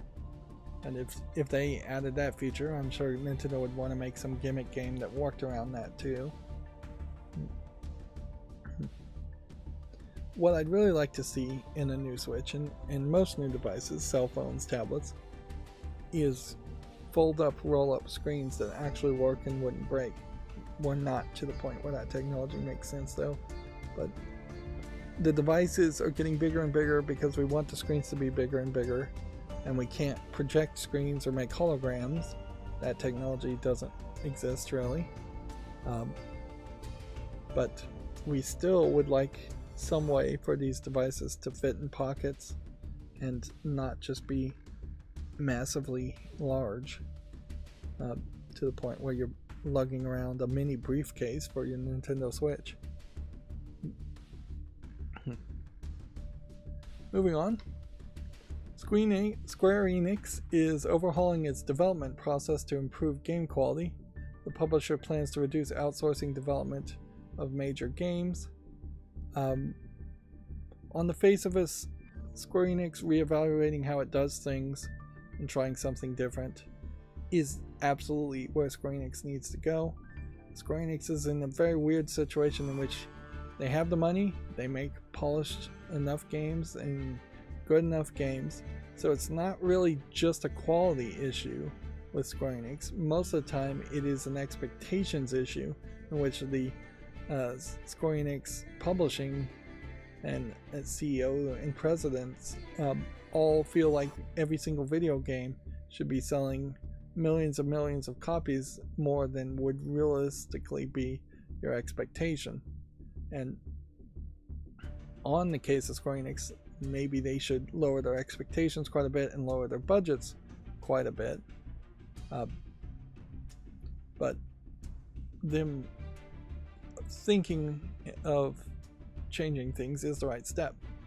The concern here I would have, though, is that the way they speak and the way they act at Square Enix seems to be fairly inconsistent, and I wouldn't be surprised if this is really just a push to have all games built internally inside of Square Enix and not outsource anything, when if they objectively looked at it, maybe the outsourcing teams were doing way better than the internal teams. We will only really know years from now, when we see the next Final Fantasy game, whether it is close to the most recent Final Fantasy game or whether it's closer to a better Final Fantasy game.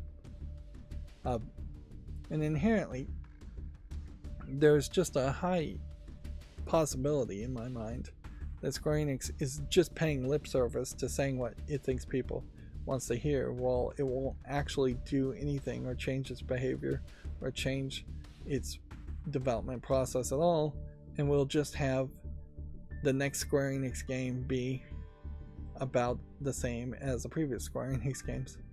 We did see them act somewhat on this, because the rumor is they've already shut down a mobile Nier game, which maybe that means all future Nier games will be made in-house, and there will be a focus on only making console Nier games instead of potentially there might be a focus to only make console Nier games that are mainline titles instead of making mobile side games.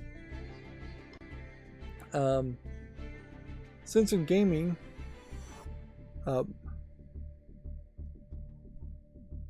has this video where he talks about, I didn't get this whole story, but I'm gonna just muddle through this. The South Korea has jailed a man for draft dodging, and I think the man might have been one of them that was in a K-pop group. And let's see, we don't have the full part here. He refused the Korea's mandatory military service, claiming to be a conscientious objector. And then I imagine this is true for anybody who's being drafted in any country, is that the military investigates and goes after conscientious objectors as hard as possible and tries to make examples out of them. And so they've made an example out of this person because he played PUBG Battlegrounds, which they're saying here, and they're making a very stupid argument that I would hope that the Supreme Court would have gone the other way in Korea, but it didn't, which that's perhaps not that surprising. They're saying that because he played the fictional violent video game PUBG's PlayerUnknown Battlegrounds, that he is not anti-violence and thus can't be a conscientious objector, and thus he is illegally trying to avoid mandatory military service. Which I think it's also worth pointing out that mandatory military service in Korea probably is not fun, but it is also not like joining the military in the United States and being deployed to Iraq either. That there's a high chance in these kinds of mandatory military service where most of the citizens are just within a few miles of their home, that they're not going to be on the battlefield, they're not going to be in any real threat or danger of actual conflict. I'm pretty sure in the United States, when the draft is actually implemented, last time it was implemented at least, if you claim to be a conscientious objector under the United States law, they still made you join the military. They just made you do things that were non-violent. So instead of doing boot camp and then being a infantryman on the front line shooting guns. You were doing boot camp, and then you became the chef in the potato pillar. I'm pretty sure they still made you do boot camp even as a conscientious objector, and forced you to march with guns, hold guns, shoot guns in practice. I don't think the military is really that really accommodating to the general idea of being a conscientious objector or being a pacifist. And inherently, during the draft in the United States last time it happened, you would have been much better off dodging the draft by fleeing to Canada or something than being caught up in the system, because as soon as you were caught up in the system, the military was going to have you in their system, and the military is then going to control your life and every aspect of it, and they will ruin you and jail you under military law if you do something they don't like. So yeah, but then last time there was a draft in the United States too, it wasn't as easy as you could just jump on a bus and flee to Canada in most cases, or flee to Mexico or something like that. Most people were somewhat patriotic still at the beginning of the draft, last time there was a draft in the United States, and didn't realize how terrible war was, because we didn't have the news showing how terrible war was back then. And yeah, most of them didn't have enough money to their name that they could even have paid for a bus ticket to go to another city. Inherently, it's also worth pointing out that in the United States in particular, which I know more about than Korean mandatory military service, a significant portion of the military is made up of poor people, minorities, who have no other option, no other better option to do with anything with their lives. This is a video that I'll want to watch to get more details, and I should have watched to get more details, but I wanted to talk about it while it was as fresh as possible. Like, I was thinking about this at a certain point here. I kind of just want to start retweeting every single censored gaming video, posting it on my channel. I really do want to see censored gaming grow as big as it can be. I don't particularly inherently care who's running censored gaming, as long as it's still being run correctly in my mind, but it is a conversation that needs to just happen over and over again, as there are stories here. Although I'm not sure that this is a roundabout article as far as connecting the censorship, in that effectively this person has been jailed because he is not following a censorship puritanical mentality. Yeah. And this is definitely a bad decision, because this means basically every single person in Korea who claims to be anti-violence, claims to be a conscientious objector, will now be attacked for playing any video game ever. This is on that same level of like the Columbine shooters being claimed that they played video games because they played like Pac-Man once, decades and like 5-10 years earlier than when they did the shooter. Like, and Pac-Man was the game, so it's just like no connection whatsoever. And crazy that somebody potentially would play something as simple as like Pac-Man, and then the military and the Supreme Court of Korea are going to say, well, you can't be a conscientious objector because you played Pac-Man, and Pac-Man is a violent game, which they will push it to that. They will push any video game as being a violent game. This also echoes the general dislike, particularly of older generations of Asians, to the younger generations that are playing video games in general, just dislike of video games. You see it much more in China, but that same mentality is there. There is, from what I hear in Korea, a lot of older Koreans who are trying to control and and maintain extremely anti-video game and just extremely conservative in general mentalities and ways of things going on. The fact that Korea even has mandatory military service because it technically is still at war with North Korea is kind of ridiculous, because there is basically no chance whatsoever that North Korea is going to create a land war with South Korea. And that's basically what a draft would be built around, is the idea that you would need so many soldiers that actually were willing to fight and capable of being able to fight to offset a large number of infantry soldiers in North Korea marching downward, which that just wouldn't happen. You might have North Korean soldiers marching downward, but their guns are not going to have bullets in them. Plus, most North Koreans still know that South Koreans are they're basically their family, their great-great-grand uncles, and they wouldn't so eagerly fight for long. North and South Korea technically are still in a civil war, but it is very much a very different and not as bitter civil war, at least as a United States citizen looking in, compared to the Civil War in the United States. Although, also, it seems like only I heard there a number quoted that only like 8,000 people died in the United States Civil War.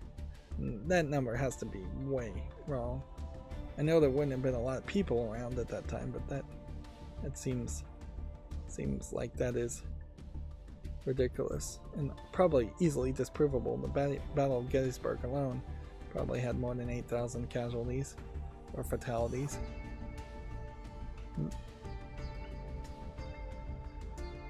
Anyways, I need to move on. This is going to be a really long stream.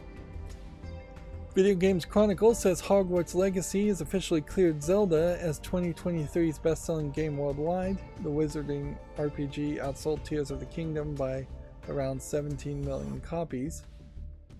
Interesting.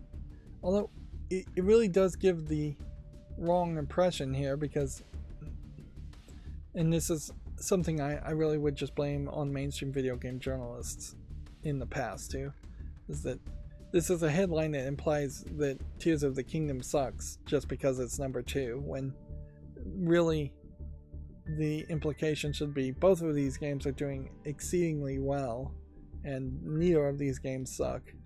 And if we're going to speak about sucky games, we should mention like Golem as the worst selling game in 2023, which it almost certainly was the worst selling mainstream big game, although small independent Steam Direct games probably have sold less.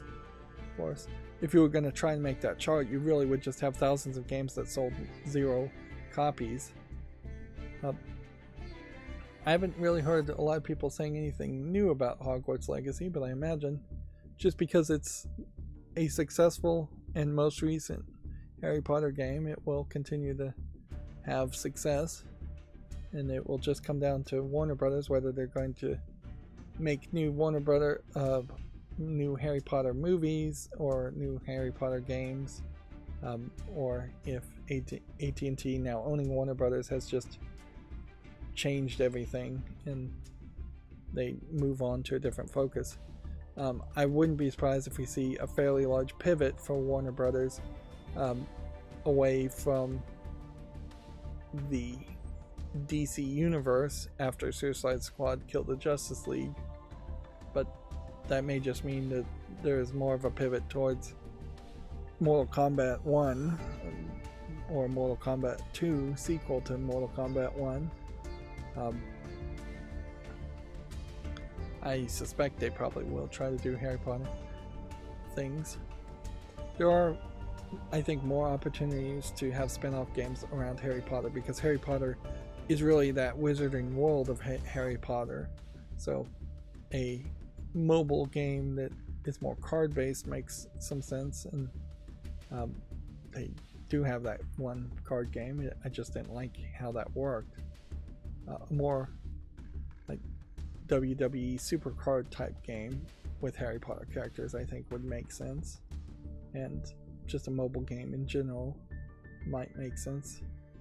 Now would be the time to let Hogwarts Legacy stand on its own as a console game and a AAA game, and try and make a couple side games that would also play differently or focus differently. I could see side games, in particular, trying to focus on some of the other characters instead of Harry Potter, where you play as either brand new characters or you play as Ron Weasley.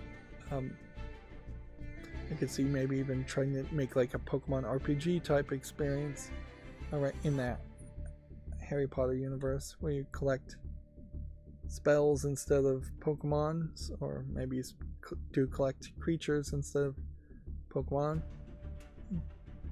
Yeah, it is a little surprising that there isn't a more traditional RPG game around Harry Potter. That kind of would work if you were just dungeon crawling like a Persona game, but Persona but Harry Potter, or Pokemon but Harry Potter. Yeah, there's more meat on that bone if they can just cook it right, I think, as far as Harry Potter goes. And it's not, I haven't heard of any new movie series or book series that have caught people's attention too much. There is an argument that maybe Percy Jackson and the Olympians series should get another push, and we should maybe see some video games based on that. I'm sure they'll try with Lord of the Rings again, or Hobbit, or some spin-off of that. Let's see. Moving on, Video Games Chronicle says a Final Fantasy VII Rebirth demo is seemingly coming today. This article, though, was actually yesterday. And it's a rumor from Wario64. A Final Fantasy VII Rebirth State of Play. Let's see. I think also was happening yesterday. It's either happening right now or it was happening yesterday. Which in particular, I couldn't imagine I really would ever want to play a demo of an RPG game, particularly for Final Fantasy VII Rebirth.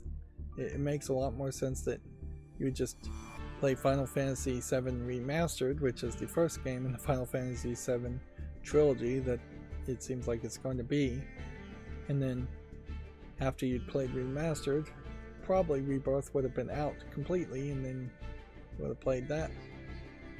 I would hate to play a demo of an RPG game and make a bunch of progress and level up a character and then lose all of that progress.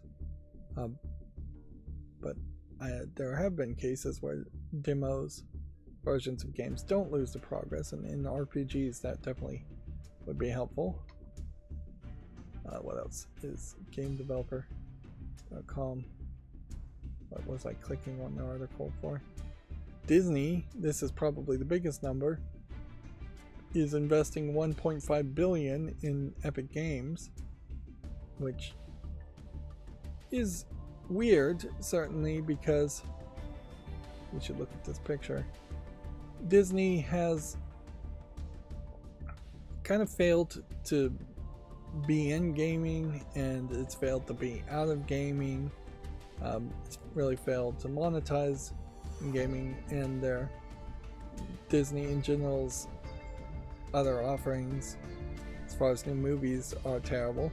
I saw a Slick Deals where they are bundling the original Beauty and the Beast with the live action Beauty and the Beast movie, just, I assume, to get rid of the live action Beauty and the Beast movie that's newer.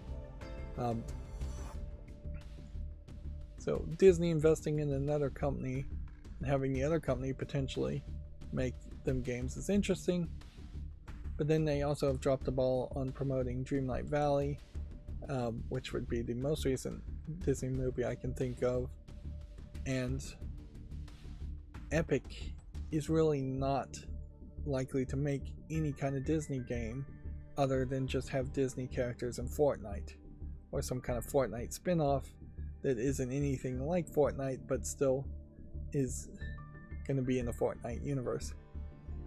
Speaking of universes, here we have what looks like a visual depiction of the multitude of properties that Disney as a mega corporation has been allowed to absorb. A lot of these images I either don't recognize or are just based on general themes of the Disneyland park on this side. Yeah, this island, I almost wonder if this was supposed to be Dinotopia, but they don't own Dinotopia. And these ships could be like Buzz Lightyear ships from Toy Story, or they could be nothing. And you just have like floating rocks over here, and I assume this is supposed to be Star Wars over here, and this is supposed to be Star Wars all around here. And then this looks like this is either a train track or a film strip going around. Yeah, a big part of this could be Star Wars all around. This center is just a big ball of light, and it kind of looks like a Disney castle. But then when you look here, it gets more recognizable. You have like Wreck-It Ralph here, and Nightmare Before Christmas here, and the Avengers Tower here. But I don't really recognize this. You have a Disney Mickey Mouse Main Street type feel here. I don't know what this is supposed to be. If this is maybe DuckTales, don't know what that's supposed to be. And then you just straight up have logos over here that are very easy, in that you own Lucasfilm and Marvel and ESPN, which that's an easy one to forget, and Disney Plus. But I don't recognize what this is supposed to be, and I don't really recognize what this is supposed to be. But yeah, suffice it to say, Disney is big, and they have a lot of money that they potentially don't have anything to do with. It is also a good time, I suppose, to follow up as far as Steamboat Willie. Disney seems to have managed to not try to sue anybody at all for using Mickey Mouse's likeness from Steamboat Willie, using the name Mickey Mouse from Steamboat Willie. One YouTuber channel in particular full on just uploaded all of Steamboat Willie without commentary or criticism, not even trying for a fair use defense, and it seems like that video stayed up. So yeah, it probably is a mandate from Disney to just not spend any lawyers' billable hours on Steamboat Willie anymore, and probably they would only sue somebody if they tried to make something that looked like the most modern, most recent version of Mickey Mouse, on the argument that the derivative works of Mickey Mouse based on the Mickey Mouse of Steamboat Willie are not protectable either, which that is the court case that should be heard, although I'm not sure I want to trust the United States courts at the moment to hear that court case, particularly the Supreme Court. But I really have no idea whether they'd even take up the case. There is definitely an argument that the derivative works, the colorization of Mickey Mouse, the adding of gloves and gold boots and depictions there, that would make him look like more Mickey Mouse, drawing him slightly differently as he evolved in his drawing style. Like, all of those may be public domain too, or possibly should be public domain. Otherwise, it creates a situation where Disney could just constantly make a slight variant. They could put Mickey Mouse in a new hat, effectively, and the new hat would let them still own Mickey Mouse even though Mickey Mouse probably should be in the public domain wholly.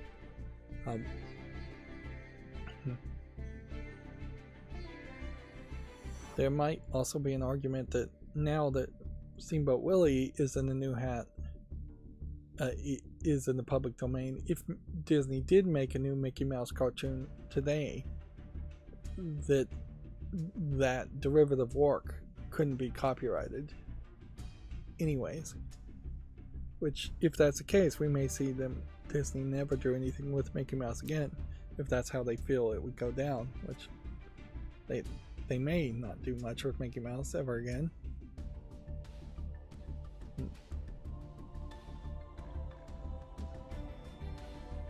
There was something else I thought of that I wanted to say about Mickey Mouse and Disney, but I think it slipped to my mind as I was trying to say one thought. The other thought slipped to my mind. I guess we'll leave it at that. This is crazy that this is the way it is done in the United States, but the Federal Trade Commission has filed a complaint against Microsoft for the recent Xbox layoffs. It obviously should be more of a case where there's more worker protections and you would have to apply for permission from the United States government to lay off people before you just lay off people, or before you even announce layoffs of people.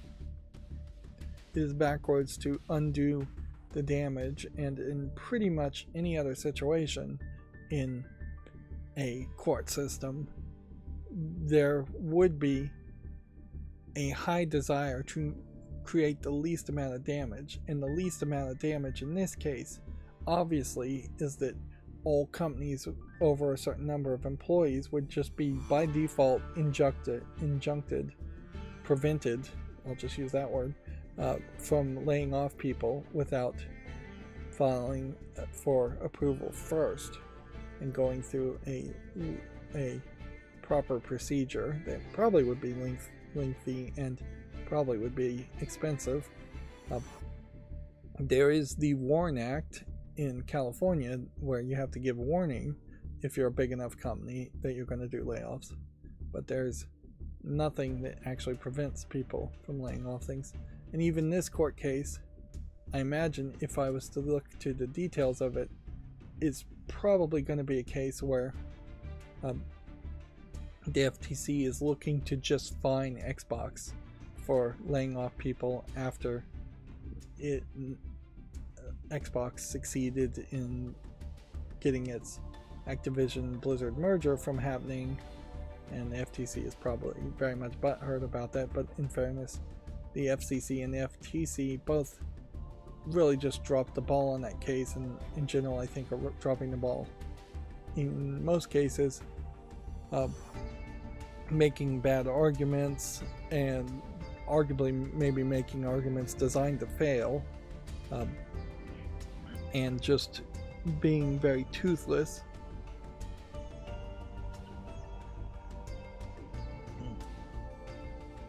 Of course, lobbyists and politicians have changed the laws in favor of mega corporations making mega mergers.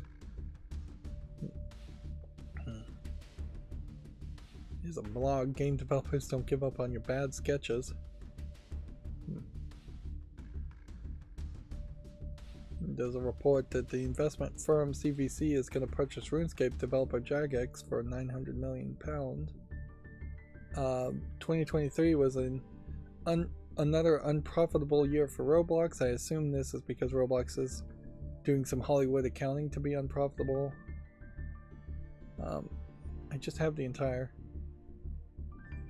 GameDeveloper.com Twitter feed here, and I could just continue scrolling down here and we'll cover news articles these ways, I guess. SAG-AFTRA has launched a new contract tier for indie developers, which I'd like to get into the details of that, but we're also 3 hours into the stream. More layoffs at Visual Concept Studio Austin after 2K has cut, quote, several jobs. And then key Cyberpunk 2077 veterans have joined the North American team to lead the sequel development. which means really that the vast majority of people who worked on Cyberpunk 2077 have been assigned somewhere else or laid off in favor of a new team making the sequel. Probably the right decision, because it's not like Cyberpunk 2077 launched in a good state. It took a very long time for Cyberpunk 2077 to be in a good state, and way too long of a time for most people. The indie developer Threshold game shuts down this week. This is coming a month before it was set to officially reveal itself and whatever it was working on to the world. So this is an example of a company working in secret in the background and apparently putting out a little bit too much information even at this case, because there almost certainly are companies that work in the background to try and develop a game, and then they were going to officially have an announcement, reveal, press release, and then something went wrong and they just shut down and nobody ever heard about it. The fact that we even have a company name to mention and that it's come out that they're going to shut down and they haven't even really launched is an issue. I think the failure to launch mentality in video games probably happens very much, and failure to launch mentality in most business ventures is probably fairly high. Particularly though in video games, you need a publisher, you need a ton of money, and if a publisher pulls out before your first release, you've probably got no backup options at that point. Let's see, Nintendo Switch nears 140 million lifetime sales, tops 122 million annual players. So this is what I was talking about earlier. If this screen even went to the very edge here and to the very edge here, that would not be an 8-inch screen. So it's got to go further to one side and higher. As soon as you go further and higher to one side, then the Joy-Cons, which most adults feel like are too small anyways, need to be taller to align to that new height, or they're going to be weirdly sunken in, which they may just be weirdly sunken in anyways. Knowing Nintendo, I wouldn't be surprised if their solution to this is some cheap piece of plastic that attaches to original Joy-Cons to make them longer on the bottom side where you wouldn't even have any usage for that. That would block the infrared receiver, I think, that's down here, but it wouldn't do anything else. Let's see. Super Mario Bros. Wonder has become the fastest selling Super Mario release after 10 million players ride the inchworm. You still have this weirdness where games like Super Mario Bros. Wonder get a lot of praise and then they just naturally go away and people stop talking about it. And I guess that is one thing where the Game of the Year concept makes sense, but perhaps it should be more of a case where instead of a Game of the Year, that people embrace a Game of the Month or a Game of the Quarter concept, so that you can readdress games that I know back when I was listening to the Giant Bombcast, there were a few occasions where somebody was just obsessed with a game and they were just playing that same game over and over and over again for years and months on. But most of the time, somebody would in the Giant Bombcast talk about one game they were experiencing for that 1 week, and then they would never mention it again, or they would mention it very briefly at the Game of the Year arguments, which got way too argumentative for the Giant Bombcast. There's also a story here where IGN workers, which I'm pretty sure IGN is a mainstream video game journalist site, are trying to unionize to fight for better wages and job stability. It will be a very hard fight, and I'll be generous and just say that and not really throw any shade at IGN or mainstream video game journalists overall. but it's going to be a very hard fight to maintain any job stability or just unionize in general amongst the press. Like, just your average press member is unlikely to have a lot of job stability. A specialist press member that's only talking about video games, it's going to be even harder, particularly since the motivation in most management at press and news sites is to have AI replace all the writers and all the creators with just automated clickbait titles. We may be approaching a point where content creating sites like IGN have realized that search engine optimization no longer works and AI clickbait generated titles don't work. We may be slowly approaching a point where management realizes that, and then we may have a few sites pop up where they are selling themselves very much by being the boutique news site that you would go to that has high quality coverage. But in video game coverage in particular, it's incredibly hard to have high quality coverage at all. Oh yeah, I think I remember what I was going to say. Something went wrong with the last stream. I'm going to just have to try this multiple times. But my clip macro algorithm, something went wrong there, and it didn't update the information in trigger.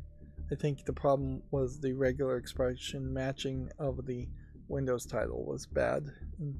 So I think I have fixed that, although maybe I haven't. Looks like we are now scrolling down so far into Twitter that we are seeing the same tweets, and this is a problem with Twitter/X, is that sometimes it does just break down and you are just getting repeated articles. There's a report that Tencent wants to replicate Genshin's Impact success with a mobile version of Elden Ring. It's claimed the project has been in development since 2022 and is making slow progress. I mean, I wouldn't be surprised if they're somewhat working on that. And then if we're back to February 5th at this point, this is old news. So here's the SAG-AFTRA launching a new contract tiers for indie devs. Under the specific agreement, indie studios can now work with union performers provided they meet the right budget requirements. So what are the budget requirements? And certainly you'd have to investigate this yourself before you start to try to hire union workers in your non-union voice acting gig. Studios with budgets ranging from $250,000 to $15 million are eligible for the new deal. Under it, actors get strong AI protections and additional pay for games based on unit sales. Additional pay doesn't inherently mean a residual, though. It could just be bonuses based on unit sales. And I would argue, I'm not sure how much voice acting affects sales. Any voice acting versus union voice acting versus non-union voice acting. Those three different possibilities might affect the game somewhat, or might affect the game a lot, or might not affect the game at all.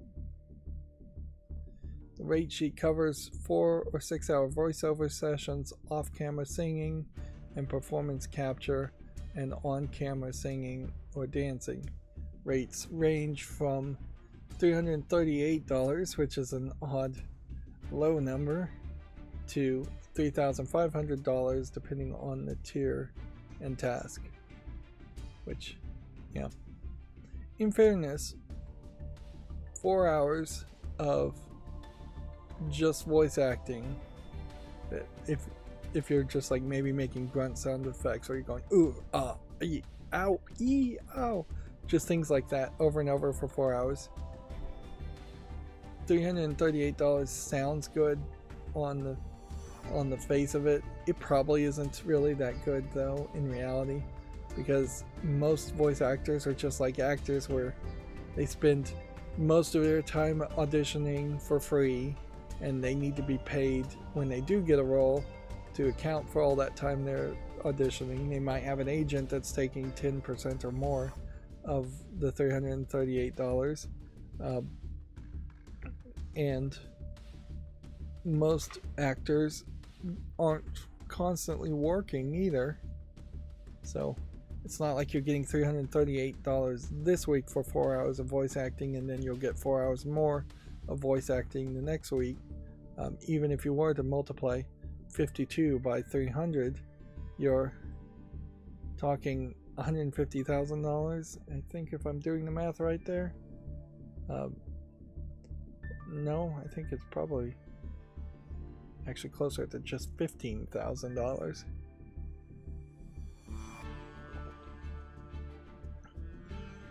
Yeah, it would just be $15,000 if you got one 4-hour session every week. $15,000 is about a third of what you would need to even be poor. And in this situation, it's not like there's just this constant demand for more 4-hour voice acting sessions. Let alone that there is a 40-hour week, or that you could even do voice acting for 40 hours a week without completely ruining your voice. Which these prices do highlight where unions kind of need to exist at some level to try to have more creative people who aren't just going to be working on a factory line for 40 hours a week to have more money. And even in factory lines where you are working for 40 hours a week, unions are needed to keep the pay to be reasonable for that amount of work.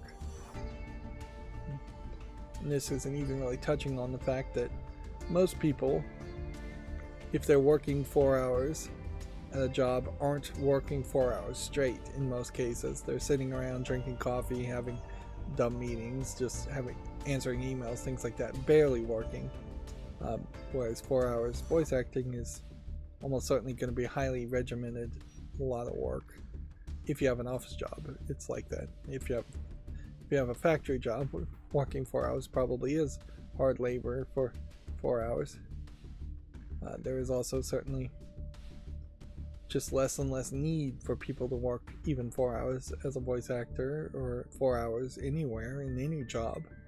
Automation has come, and it's been here for decades, and people need to recognize automation has been here for decades. And inherently, if you're going to maintain a capitalist society, it means that people need to be paid for doing less work, or people need to be paid for working for less time. And that next step in automation has not been embraced by the CEOs and bosses. Moving on, there's an obituary here from GameDeveloper.com. Larian McWilliams, a game designer, has passed away at 58. During her 30-year career, McWilliams worked in a number of games such as the Gears of War 4, Free Realms, and Deal or No Deal, which that is a very weird variety of games. We haven't had an obituary in a while. In this one, we actually are being told that it was a long battle of cancer, where most of these obituaries don't say the reason for death, and I was assuming a lot of them were either suicides or COVID related. She was the lead designer in several games. At what company, I wonder? She made Disney Stitch Experiment 627, Full Spectrum Warrior, and Free Realms. She worked with Disney, Pandemic Studios, and Sony Online Entertainment. She also served as Skydance's Interactive Chief Creative Officer and Principal Design Director for Microsoft.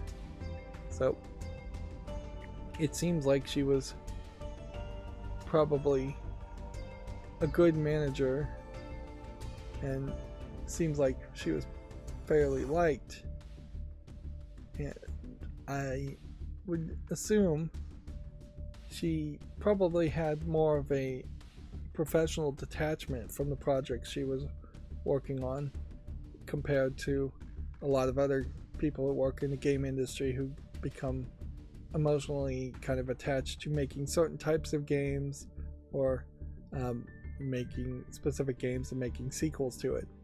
Like, obviously there is a culture in game development that if you're the company that makes Borderlands 1, then you're going to be the company that needs to make another game called Borderlands 2 that's just like it, or you're going to make another game that is very similar in attitude and style to Borderlands. And if you're the company that makes Call of Duty, then there's this culture that you will make another Call of Duty game. Very rarely do we see companies, at least, shift in wildly different directions from what their core audience has been before.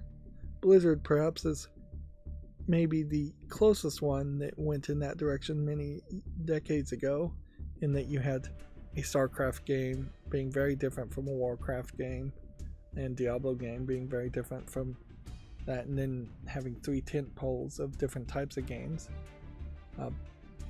Whereas in more modern times, you look at Bethesda, and your Fallout game feels very much like a Starfield game, in the same engine, in the same style, just slightly different theme. And I definitely wouldn't be surprised if she might have been more of an adult in the room, just by her age overall. She was a beta tester for Elder Scrolls 2, Daggerfall, and Sid Meier's Alpha Centauri. Yeah. But see if we can get anything else interesting. Yeah, she received the Lifetime Achievement Award at GDC 2021.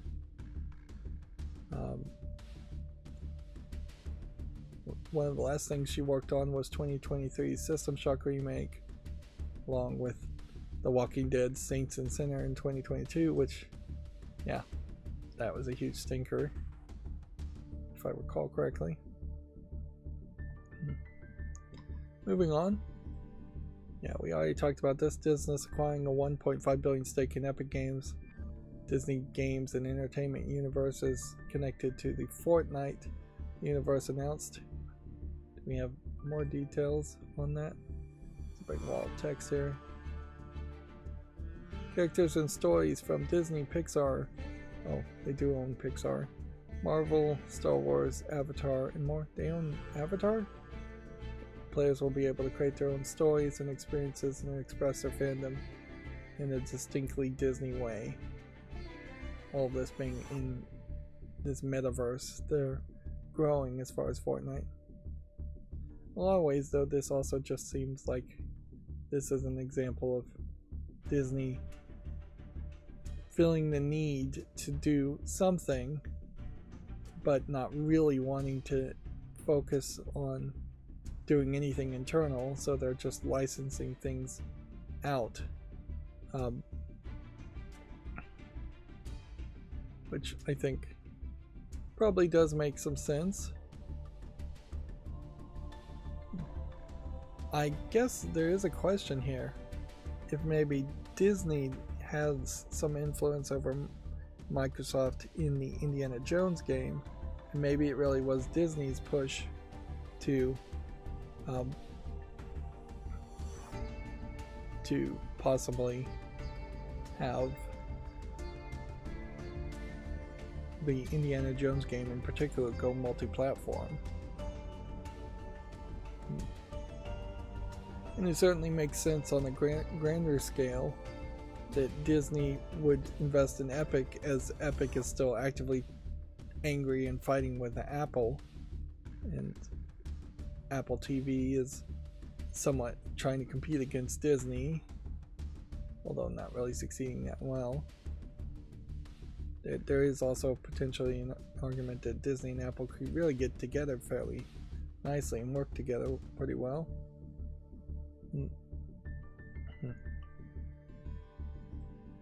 But I don't think either one of Disney or Apple wants to admit that the other company is more powerful or bigger, and so they can't cooperate, I think, because of that reason. Yeah. Let's see. It will let users play, watch, shop, and engage with content from Disney. Which I am a little surprised that there aren't more places where you can just watch old Disney movies.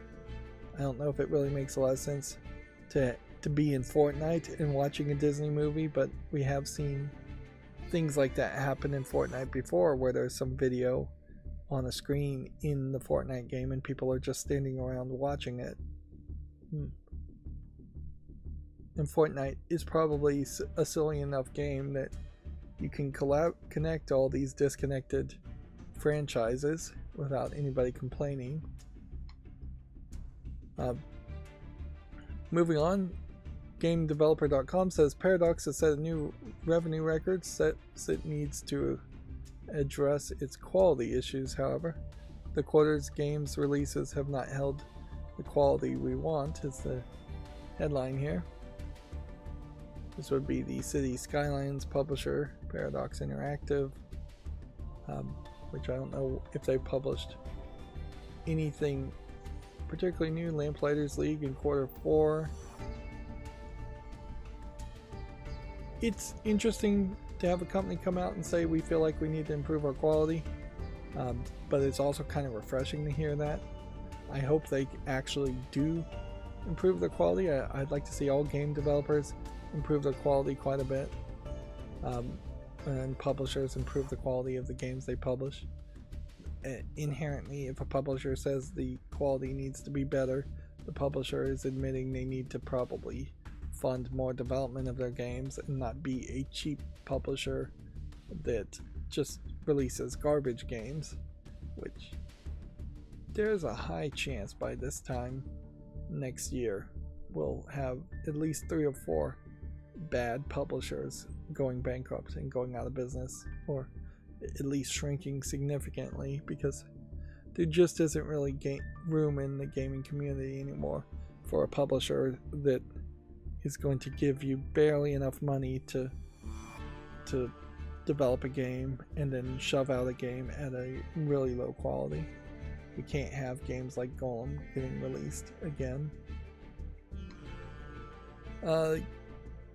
Grim, here we have from Video Games Chronicle, Grim Fandango, Day of the Tentacle, and Full Throttle remasters have all been rated for PS5.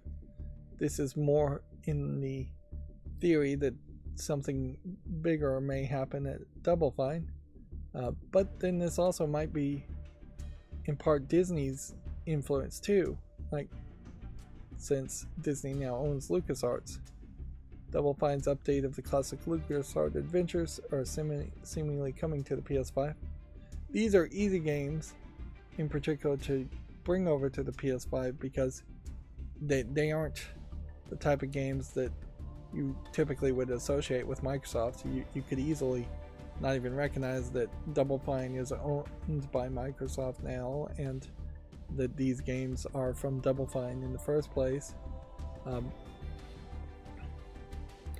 They are perhaps a little bit weird as far as games to put on a console, in that they are all point and click adventures, with the Grim Fandango being a 3D point and click adventure game, which they are hiding that.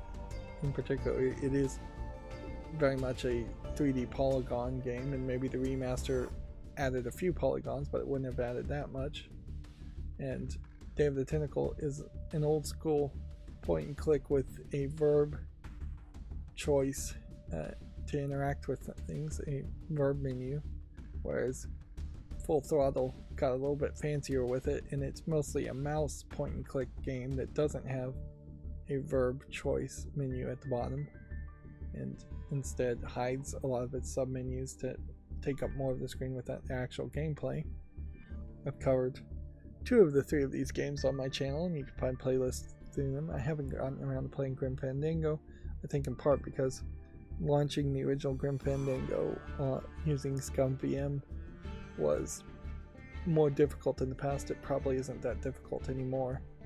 You had to use a different program in the past called Residual VM, or just Residual, but they integrated all that code into ScumVM later on. Here's the FTC filing a complaint against Microsoft for the recent Xbox layoffs. This is from Game Developer. Microsoft's large layoffs have drawn the attention and ire of the FTC, which has been against the Activision Blizzard merger from the start. Obviously, Microsoft thinks nothing here is going to happen. It would be funny if the court said, you know what, FTC, you're right. We should have never let this merger happen. We're going to now split Activision Blizzard back off of from Microsoft. And even if that did happen, I think Bobby Kotick at that point will have been given a great gift at that point, because so many people have already been laid off or left Activision Blizzard because of the merger. Whatever would be this theoretical split off new Activision Blizzard would be a much slimmer company, giving you a lot of chances to reset and rebuild, assuming that there is any company left around Activision Blizzard to reset and rebuild, and that it isn't really just a shell of a corporation and hasn't been a shell of a corporation for a long time. I kind of think it's mostly a shell of a corporation. I think all the talent has long since left Activision Blizzard. In its complaint, the FTC claims Microsoft contradicted an earlier promise to maintain a pre-merger status quo. It wants the acquisition paused, which, as far as I know, the ink is long since dry on that, until it completes a proper antitrust evaluation. Yeah, I guess everything is always open for debate, though, and everything can be relitigated. And I think that's what the FTC is going to try here. It'll be interesting to see if they actually succeed here. They failed in previous lawsuits and injunctions to prevent the merger from even going through, as far as apparently it has gone.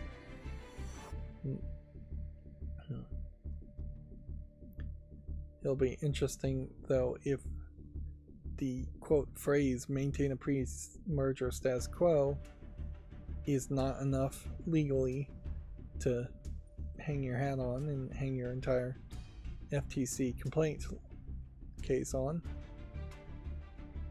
YouTube gaming, let's see, mentioning Palworld while also mentioning a game called Enshrouded, which I've heard people talking about Palworld. I have not heard people talking about Enshrouded. It probably is somewhat popular, but yeah. Which open world game have you been exploring lately? Is their tweet, and they're desperate for like retweets and comments and reactions. And then name that creator. Who is that Pokemon, Joe? YouTube gaming still really being a terrible Twitter account. Type video game in the year you were born in the GIF search bar to see what comes up. It's, yeah, nonsense, just wasting people's time. Yeah, YouTube gaming is kind of an example where it should just not post as often if it's got nothing to say. And frankly, it should just be posting statistics. You could just say the most popular YouTube video game of gaming video on YouTube of the day is this. Check it out, and do some promotion based on that. Also, we are now in February. It's February 7th, and I've seen nobody else mention Black History Month at all, really. There was a fake image about where somebody faked that they replied to what I think was a fake tweet from Xbox talking about Black History Month, in which they said next month is for whites, right? And it's just like a troll bait image that's completely faked. All the accounts and the responses are fake. And yeah, there's a fake response from PlayStation 2. Just overall, it's a troll bait, anti-racism, faked image where they snap back at a fake account. But yeah, the only real news to talk about a fake image with fake accounts with fake responses from other fake accounts is that beware, there are fakes out there, and you should already know that. There is a report, according to GameDeveloper.com, that the investment firm CVC is going to purchase the RuneScape developer Jagex for a $900 million deal. I'm going around in circles now because I scrolled down the Twitter feed. Turn 10 has announced changes to the Forza Motorsport progression system. The divisive car progression mechanic will be addressed in an update next month. I don't know what a car progression mechanic really would be. I suppose if all the cars are supposed to have different stats, and the stats aren't just supposed to emulate the real world stats a car would have, the progression system might make sense, where you could pick your favorite car that looks the way you would want it to look, and then you could drive that favorite car forever. I don't know if that really is the goal of a car racing game, and I honestly don't even know what I'm looking at as far as a car. I guess I'm looking at the back side of a car with no windows, and somebody's sitting in the middle here. So this is one of these not street legal cars they do in races. That's a weird screenshot though. Third person perspective over the shoulder of a car. That's a much better screenshot. Yeah, I guess a car progression system maybe would make some sense if you wanted to stay to the same car. It definitely makes some sense maybe in a Mario Kart game where the cars don't matter and they're not real. But in a racing game, I would think you would want to encourage people to jump between cars and play different cars. Of course, at some point they probably added microtransactions and DLC where you're buying more cars and encouraged to buy more cars, which would only further make people want to make you switch cars. Apparently the on-track time required to reach car level 50 will remain between 2 and 3 hours, and brand discount levels won't be changing as part of the update. So it still feels like their progression system, while it might be tweaked, is kind of ridiculous in that if you wanted to max level every car, you would have to spend 2 to 3 hours on every car. I guess in a lot of ways these racing car games are just gacha games with car skins instead of your usual anime waifu gacha character to collect. Yeah. And if I think of it from that perspective, a gacha game where you spend 2 or 3 hours on every character if you wanted to max every character doesn't seem that crazy or wrong. An RPG game where you have to spend 2 or 3 hours to max level each character doesn't seem that crazy. 2 or 3 hours to max level every Pokemon in a Pokemon game doesn't seem that crazy. The comparisons are kind of crazy though, that anybody would care about the skins of cars as much as other people might care about Pokemon or anime waifus in your random mobile game, mobile gacha game. Moving on, GameDeveloper.com says that the Final Fantasy VIII director said he would change the junction battle system if it was remade. So Yoshinori Kitase says that it was a very difficult system for players. Which, this is probably reassuring news. Any remake of any old game, and frankly any remake of a JRPG in particular, needs some tweaks at the very least to the way they used to play. People just don't want to push that many buttons and take that much time to fight randomly generated animals and characters, which is most of the case in old fantasy games. Nier Automata, I think, really establishes a much better focus on having boss enemies be the bigger focus and less random grindy characters. It is weird to say I haven't played like Final Fantasy VII, and I haven't seen any significant footage of it, and I haven't played Nier Automata, and I haven't seen a significant amount of footage of that. But comparing the two, in my mind, I know you're probably going to fight Sephiroth 2 or 3 times in Final Fantasy VII, and I think there is a house with chicken legs, like Baba Yaga, that you fight in Final Fantasy VII. Outside of that, I don't think I could really name any other fight in Final Fantasy VII. I could speculate that you might end up fighting some of the characters that later become heroes, like Tifa. You might fight her in Final Fantasy VII or Final Fantasy VII Remake. Whereas in Nier Automata, I know you have that intro section where it's a shoot 'em up game.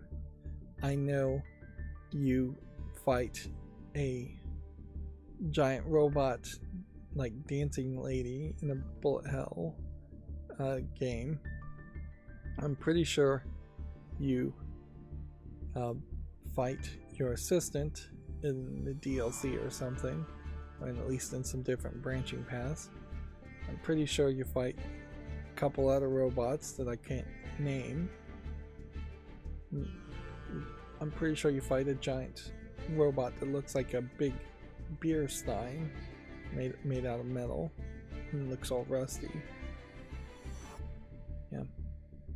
So it does seem like, of the 2 games I know nothing about, there were more visually iconic characters that were shown based on Nier Automata compared to Final Fantasy VII, which is just to say Japanese RPGs have been going in the right direction, in my opinion, by having more standout, visually recognizable boss fights. And in fairness, even a game I have played like Bayonetta, I'd have a hard time remembering all of the enemies I fought in Bayonetta. And that's a game where you basically are fighting a giant angel monster at the end of every chapter. No, I do think I could probably name about 6 or 7 in Bayonetta, but I won't. Let's move on. 2K apparently has laid off, quote, a group of developers at Visual Concepts Austin. The studio had worked on Lego 2K Drive, which that game seems like it's been completely forgotten about, WWE 2K, so maybe some of the layoffs are based on the fact that WWE is going through a major shakeup, and the NBA 2K series, which I don't think the NBA 2K series is particularly doing well here. Mostly, I wouldn't be surprised if some of these layoffs are just because 2K24 has been released. I do suspect, though, that while in the past couple of years we've seen a lot of migration from California to try to have tech companies in Texas so they can basically union bust and have less worker protections, and that's really the only reason they were moving to Texas, and really they were only willing to move to Austin, which is the liberal center of Texas, surrounded by the conservatism in every other direction politically. But Austin is too expensive, even in the suburbs, to really live and work, and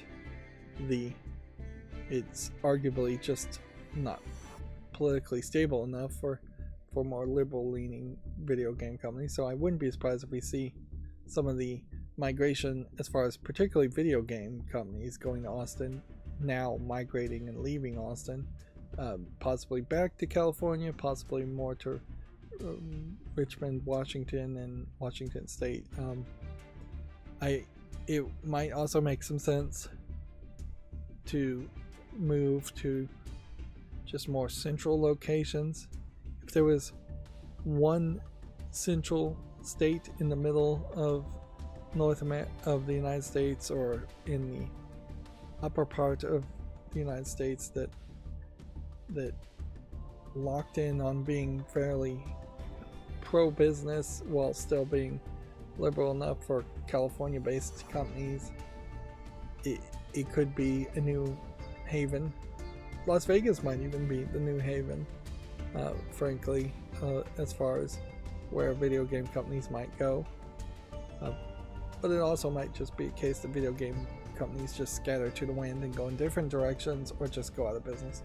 But I do think I would bet on seeing at least some more major layoffs this year from Austin-based, Texas-based video game companies,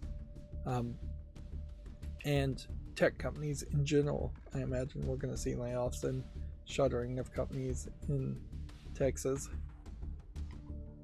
Let's see. Moving on, Video Games Chronicle says a Capcom survey asked players if they want to see sequels or remakes of lapsed series. They're asking specifically about Okami, Dead Rising, Dino Crisis, Final Fight, and the Versus Capcom and other series. What's important to point out on this, though, is Capcom ran basically the exact same survey last year. They do this every year, and it doesn't really mean anything is going to happen. And I think they are mostly only asking Japanese people their opinions. If they are actually asking American people this time, that would be a slight change. But there are definitely some games here like Ninja Rocco no Kisekai, which don't even have an English title. There's an Onimusha 3. Must be thinking of a different game then. Let's see. Let's see what the website looks like. It is in English this time. They have some Capcom-based Hanafuda cards. I ordered some Hanafuda cards for an art project, and boy are they smaller than the playing card is. They are really small. Imagine 2 quarters overlapping.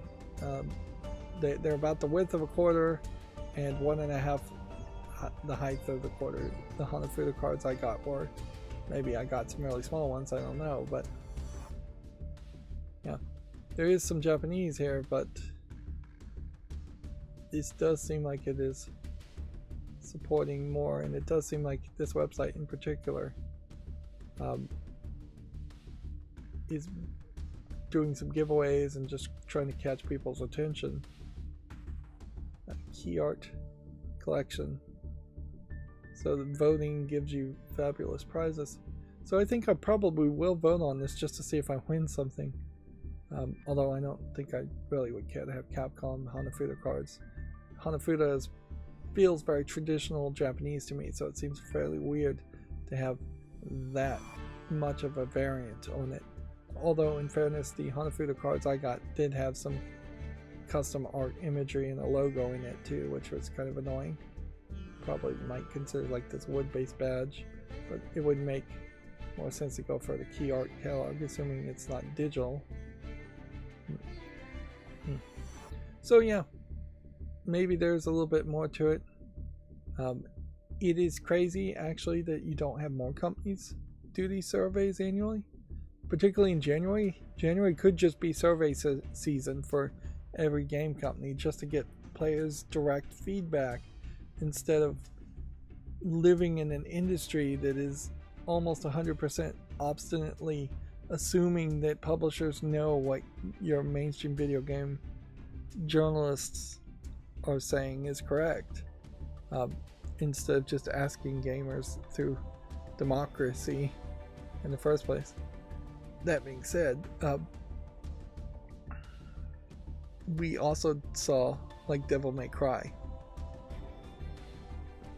games surprisingly being delisted, so they're not being mentioned here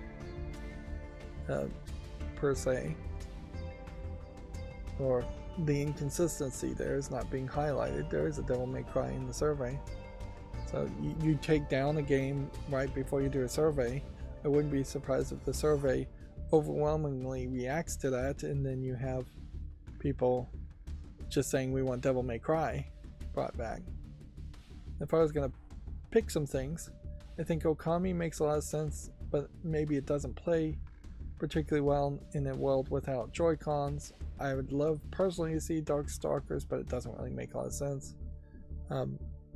They've tried Street Fighter with Street Fighter 6, and that's lost a lot of its fan base.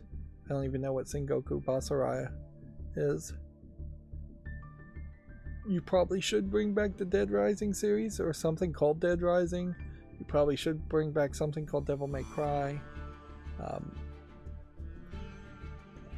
There definitely should be another Monster Hunter game.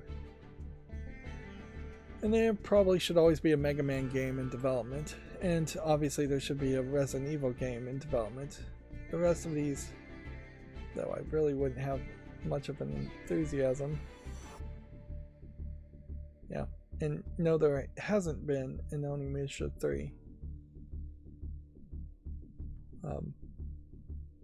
Or there has been an Onimusha 3, but they're asking if you'd want a remake. So what would I want remade most? I think a remake of Mega Man 1 through 3 probably makes the most sense.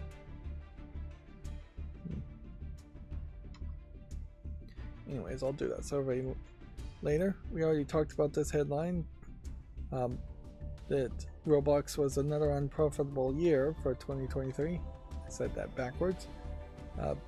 Censored Gaming also says that the Final Fantasy VII's Rebirth final trailer has removed blood from it, which obviously that means there was some scene in the game, and then there was the trailer which removes blood, which that kind of makes sense. Like, you don't see it very often where people actively show a scene and then remove the blood. There's almost certainly in one of the regions, probably in Japan, an option where you remove blood, or a mandatory censorship where where blood is removed.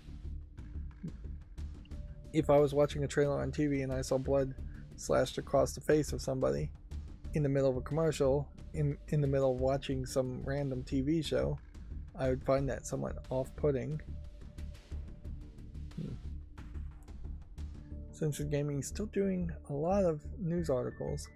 He really has stepped up his production amount. I still think he probably could do a little bit better staggering his releases as far as videos coming up.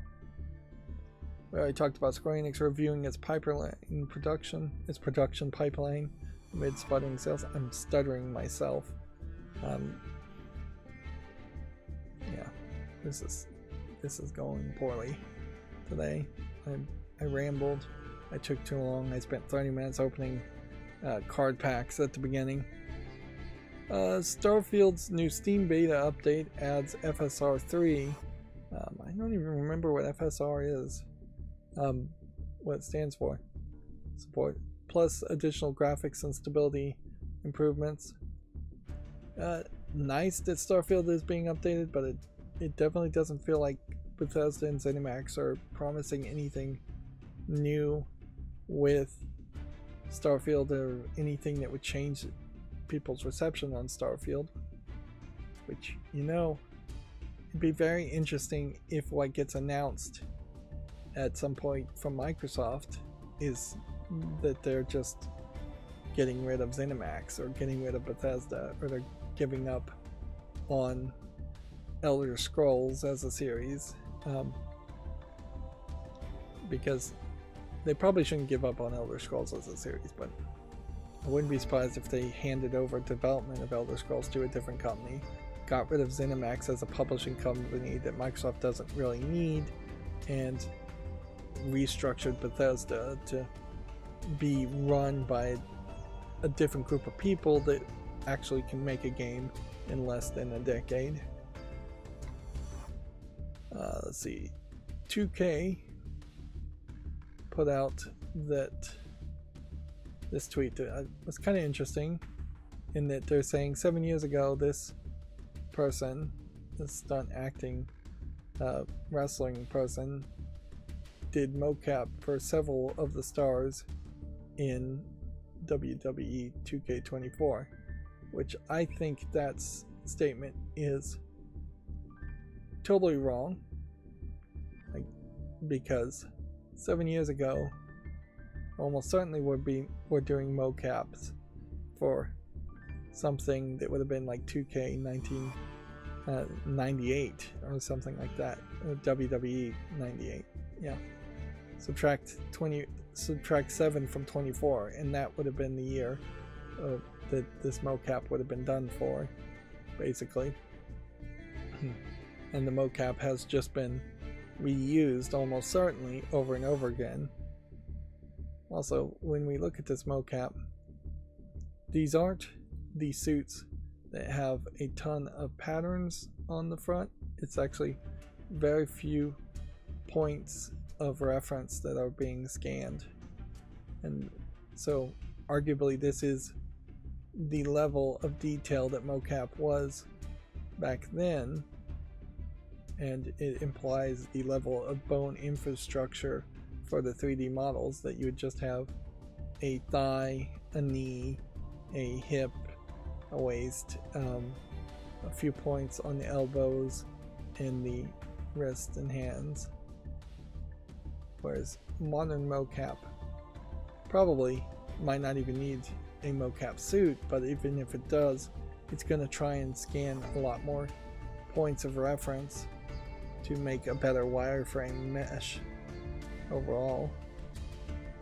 And then here they have a bonus picture of somebody else doing mocap, but this looks like this may very well be from a BioShock game from 2K, because you have BioShock imagery back here, and this is Scrap Daddy AP.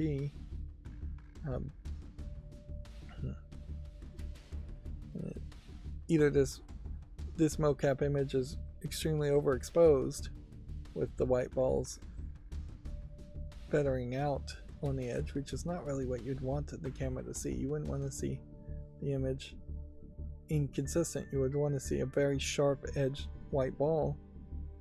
But yeah, same situation with the mocap suit. It's just not that many points of reference compared to what you would want in modern times. And I'll leave it up to other people to decide whether they think the mocap work from 7 years ago in WWE 24 is acceptable or not. Video Games Chronicle says that Nintendo says it will overcome challenges of a generational transition with unique propositions. Furukawa insists on taking nothing for granted following the Switch's success. Now, there's two ways you could read this. There's the way they intend when they say generational transitions. They mean from a Switch 1 to a potential Switch 2 or a new Nintendo console called something else.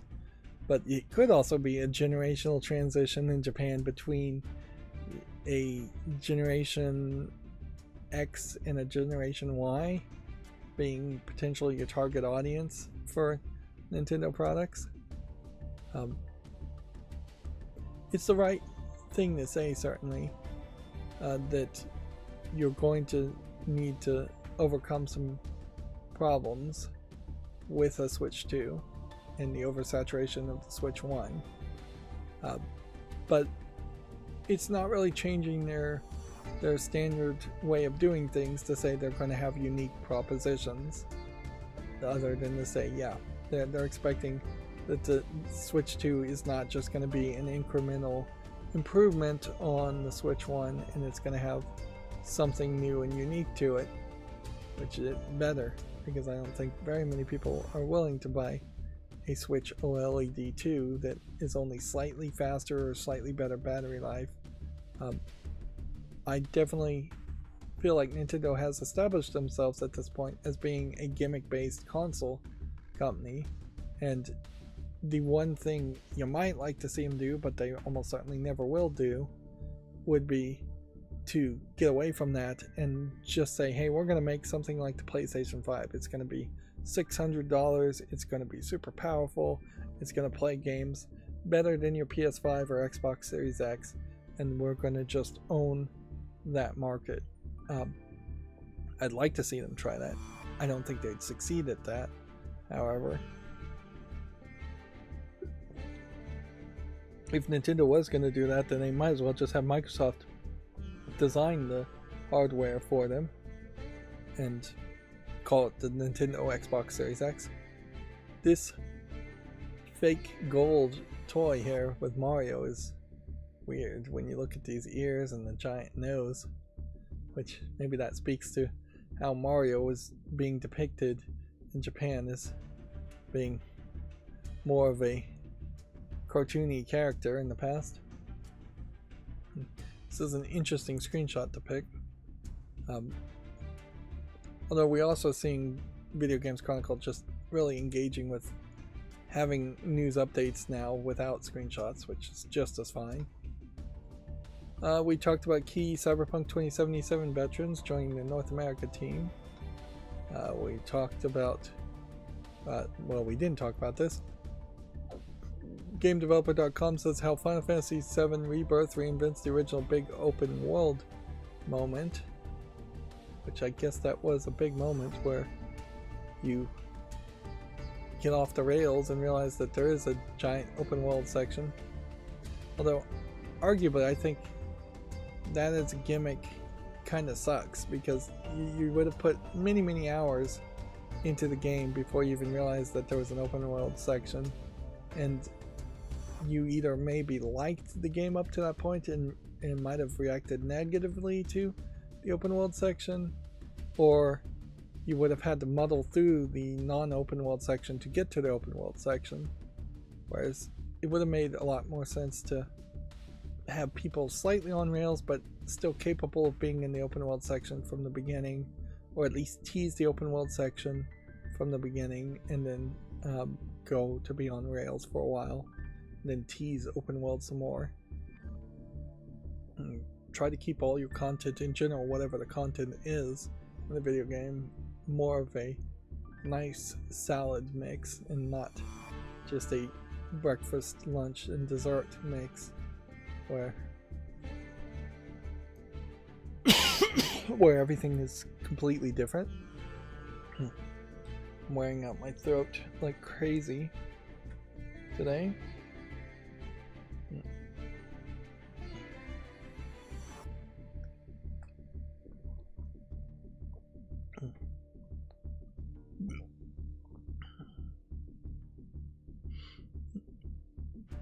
Moving on.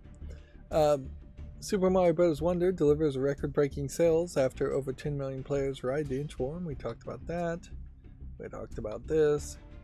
Larry Herb, formerly known as Xbox Major Nelson, which I'll always introduce him as that. Let's see. He retweeted this eye symbol from Phil Spencer.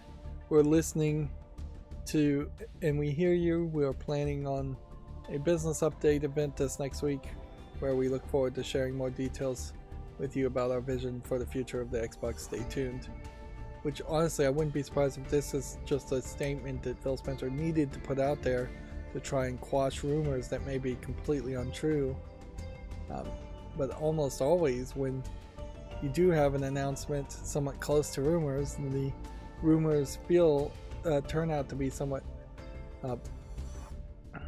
true. Yeah. I still kind of wonder if we aren't going to just see Larry Herb coming back into the picture at some point.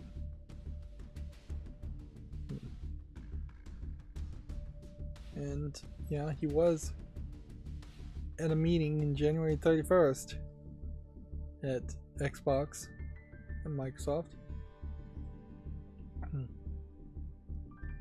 This is somewhat notable too. Here you also have him wearing the Apple video things, which I heard these are just plastic on the front of them, so very easily scratched. A 3 on the scale of 10 on the scratch test as far as hardness. So be careful with them.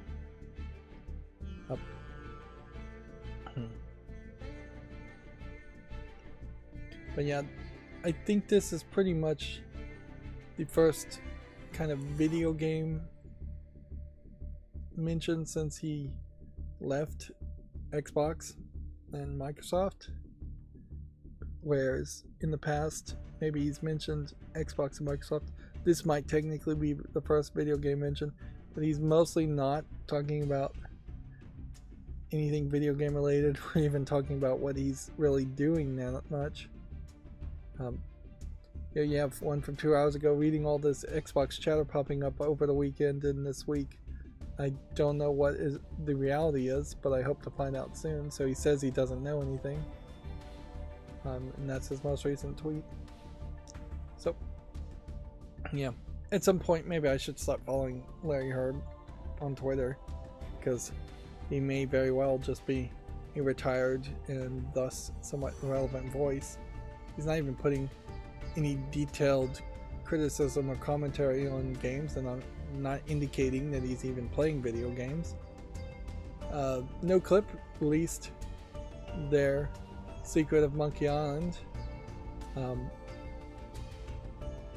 or Return to Monkey Island, sorry, documentary,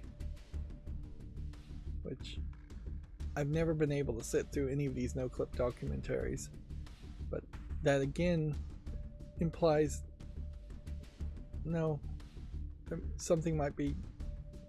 Ron Gilbert, I think, owns Monkey Island and the rights to it. I don't think Double Fine has any involvement with Return to Monkey Island at all. I think Ron Gilbert got control back of Monkey Island, but then people didn't really like the visuals of Return to Monkey Island either, and Ron Gilbert got mad at people not liking the visuals, so we're probably not going to see any more Monkey Island games. I don't think people received Return to Monkey Island that well. I guess that's yet another game on the list, a long list of games I'd like to play. And honestly, I should really build that list and keep it in mind for every time there's a Steam sale, and start trying to play more games that I really would like to play, and play less games that I just happen to own because I got them cheap on the Steam sale. Yeah. A shift in my channel's focus to playing games I'm actually enthusiastic about probably wouldn't be a bad idea. Spending a little bit more money on games that I'm enthusiastic about instead of buying very cheap, minimally enthusiastic games makes some sense. Then we talked about this report that says Tencent might want to replicate Genshin Impact's success with a mobile version of Elden Ring. I think a mobile version of Elden Ring is almost certainly not going to feel anything like Genshin Impact though, and so you may just not have an audience in the mobile gaming where you have a dark fantasy from the maker of Game of Thrones, or at least written in part from the writer of Game of Thrones. That kind of visual, that kind of game may just not work on a small screen. It may not work for the audience you're trying to target. The lack of color, brightly colored anime characters might be a big problem too. Video Games Chronicle says that Muhammad Ali is going to star in WWE 2K24. I don't know what you really mean by star in this case. Like, heavyweight boxing legend showed up in, I guess, a couple of gimmick crossover matches, but he definitely wasn't a consistent wrestling superstar, and so it would be very weird if now he's going to be trying to be elevated. It is also interesting, I guess maybe it's technically dead naming on a religious aspect to point this out, but I think historically it's important to point out that Muhammad Ali was originally known as Cassius Clay, and a significant amount of his early career he was known as Cassius Clay, and then he joined I believe the Black Israelites and took on the name Muhammad Ali. But yeah, if you pay enough attention, but not that much attention, to famous old boxers, you would have heard of Cassius Clay. and not realize that that is Muhammad Ali, although by far more people are talking about Muhammad Ali. And then we talked about the indie dev Threshold game shutting down this week. And then Switch worldwide sales topping 139.36 million, and Super Mario Bros. Wonders topping 11.96 million. And then Silent Hill: The Short Message has topped 1 million downloads. Alright, so what I think I'm going to do now is I normally would go through games that had come out, and we would show off those games and make YouTube shorts, but we're 4 hours in already. I think I have to call an audible here and say making trending YouTube shorts in an unfiltered way isn't going to work. What I'll do is I'll look at all the games, and then I will filter Monday's games, and I will filter today's games into one big group, and then we'll show off all of those games on Monday and try and catch up on that. Or we'll show them all off on Friday, assuming I actually do stream on Friday.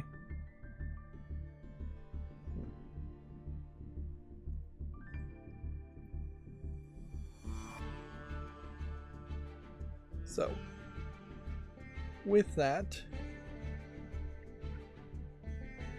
I'm going to fairly quickly just show the Steam DB, and we can see that Palworld has now fallen down in the 24-hour peak below Counter-Strike 2. In fairness, I would have to assume that there is a much higher number of fake accounts and bot accounts in Counter-Strike 2, and I think if it is still true that you might be able to actually get skins that could sell and make money in Counter-Strike 2, and in a poor country you can actually make a career of playing Counter-Strike 2 just for skins, but I would imagine that is less and less being the case every day, whereas I imagine there's considerably fewer bot accounts and no real reason to have bot accounts in Palworld because they don't have a marketplace in knife skins. Here is PUBG Battlegrounds being in the number 4 spot, so the number 4 most popular game, jailing a Korean person who claimed to be a conscientious objector, which, again, ridiculous argument. That it's a completely different scenario if you're willing to shoot artificial people or avatars of real people in an artificial video game versus being willing to participate in the military industrialized complex of your country and potentially be trained to shoot actual human beings.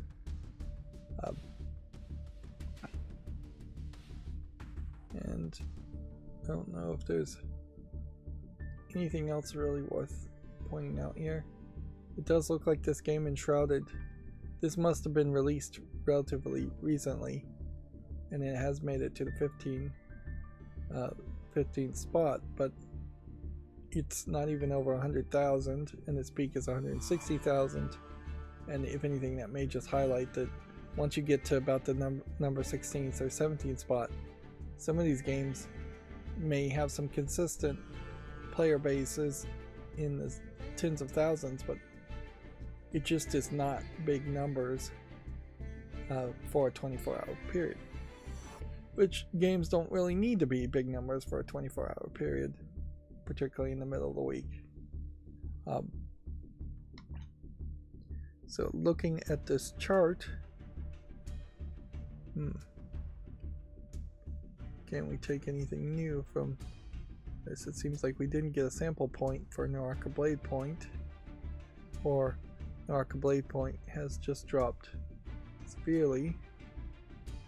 PUBG Battlegrounds had dipped and is now climbing back up. Palworld's still way above the chart. Everything else seems to be kind of peak and valleying. Although Apex Legends does seem like it is stabilized into a spot, and it's probably just going to slowly trend downward. This was surprising that Master Duel 2nd Anniversary even gets a full page advertisement on Steam. I would imagine a significant portion of people who have played games on Steam aren't even aware that Yu-Gi-Oh! Master Duel exists. Since Artifact failed, certainly from Valve, it would make sense. And here we can see Power World at the top here. It would make sense for there to be some collectible card game that is rather successful, and I think Magic the Gathering Arena is its own launcher and Hearthstone is its own launcher. I guess if it was a case that Hearthstone came to Steam, that might give me an excuse to go back and play Hearthstone. Interesting, I didn't know there was a Bratz game on Steam. But I don't think the Bratz brand was ever really accepted by parents. It's just a kind of insulting term to use, and the way the characters are designed with the big heads, and too much makeup for like a teenage girl, and too much skin showing for parents of a teenage girl. It's a little too edgelord for like a teenage girl game. And we have a Saga Minstrel Song remastered. Can I put this on the follow list? If I click on it accidentally, I can.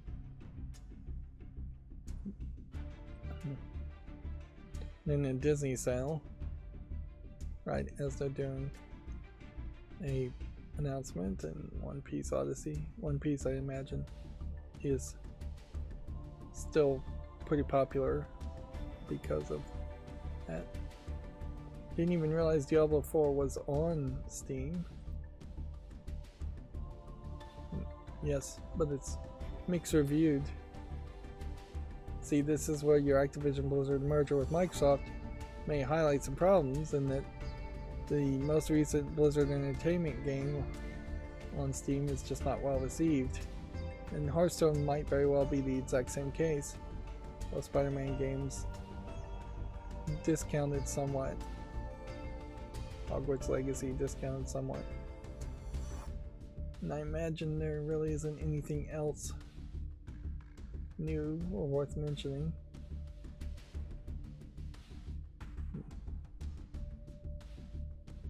What is this? This is Magic the Gathering Arena, which is mixed reviewed. Interesting. So Magic the Gathering Arena is on Steam. I thought it was its own separate launcher, but I guess I was wrong.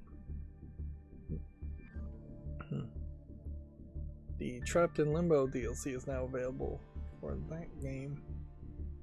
Some of this DLC recently updated stuff would be helpful to keep an eye on. Alright. Anyways, so that's going to bring us to doing the headline clips, or at least I'm going to pretend and continue to train myself to do the headline clips, and then we'll be done for this day. Get the mouse in the corner and get ready to just dully read the headlines. Hopefully my macro making the times works this time. There will be obviously one recording when it does works, and then you'll start seeing clips potentially from my live streams, which hopefully means more views and more watch time. Let's give it a go. Disney is investing $1.5 billion into Epic Games and building a new universe connected to Fortnite. Turn 10 announces changes to the Forza Motorsports progression system. Starfield's new Steam beta update adds FSR 3 support. Nintendo says it will overcome challenges of generational transition with unique propositions.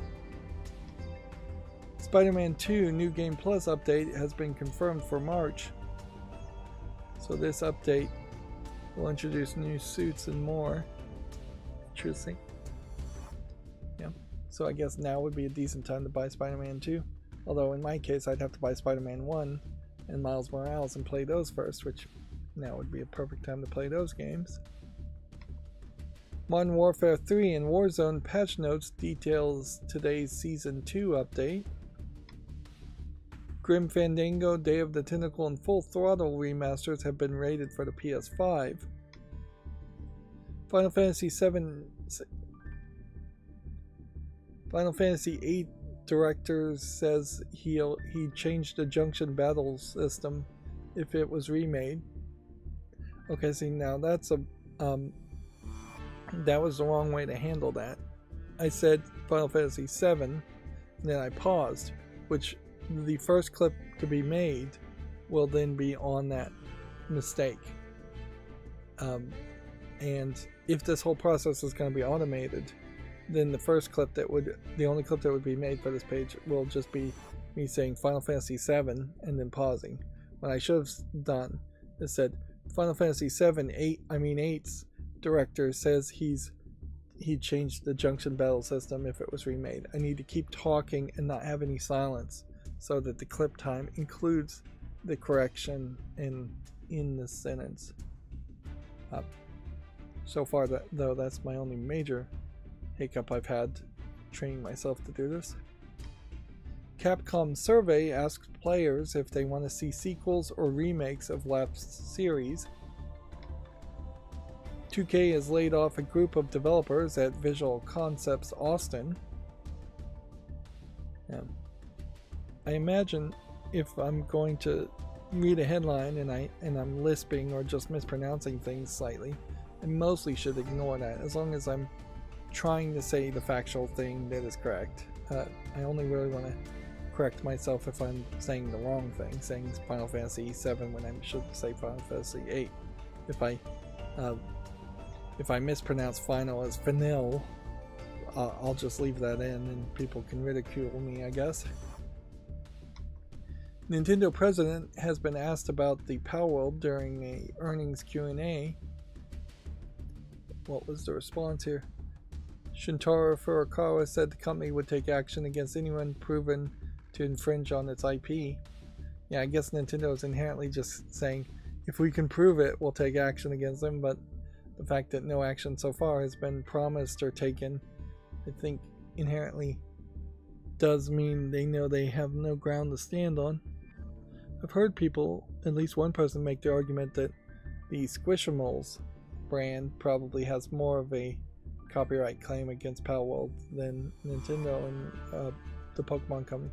It is also, though, still the case that the Pokemon Company, I believe, owns the rights to Pokemon, not Nintendo, even though Nintendo is part owner of the Pokemon Company.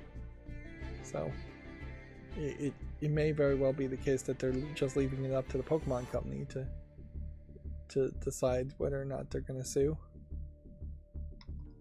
Tekken 8 gets a new patch with more than 20 balancing tweaks. A Modern Warfare 3 free trial will follow this week's Season 2 update.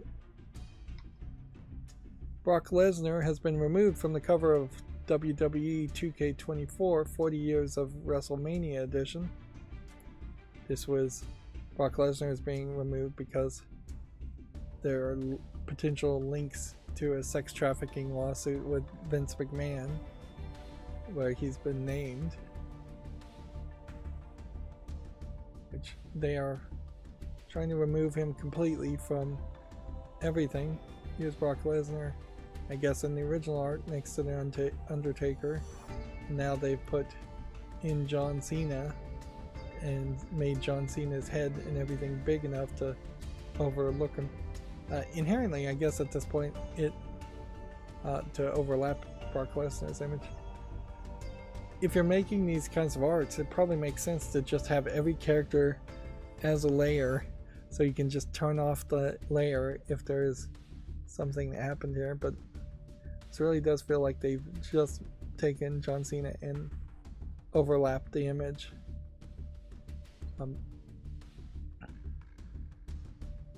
We probably will never get any kind of interesting conclusion to these lawsuits and allegations. What will probably happen is Brock Lesnar will just announce his retirement. I wouldn't be surprised if he's already planning on doing that at like the next WrestleMania, and then he'll just leave the business and then people won't care anymore, and the lawsuit will just continue for years, I'm sure.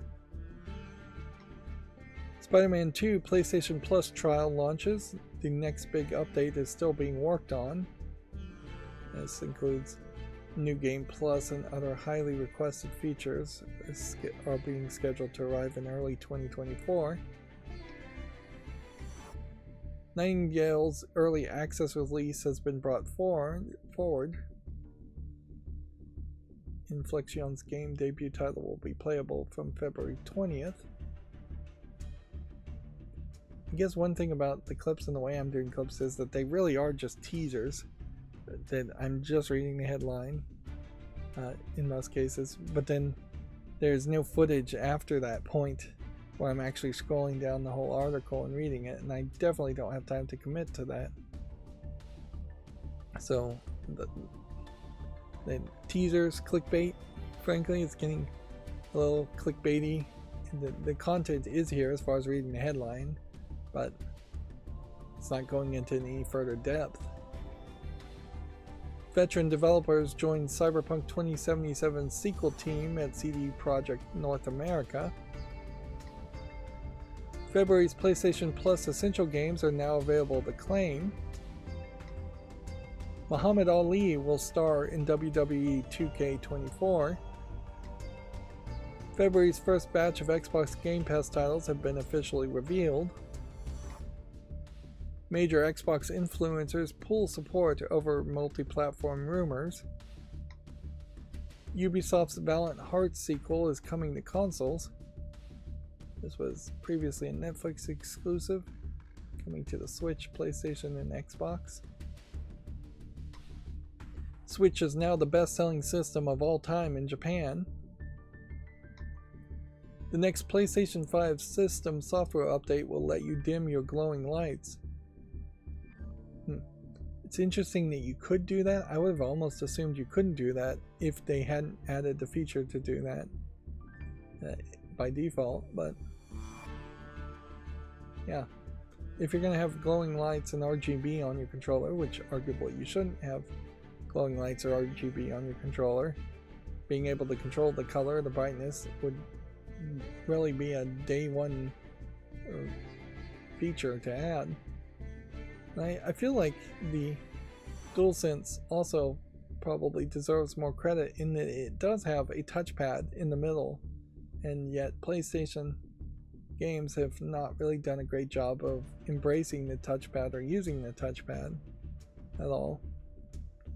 Whereas the better programming and implementation of the dual touchpads on the Steam Deck really help, I think, a lot of games that be playable where otherwise they would not really be playable.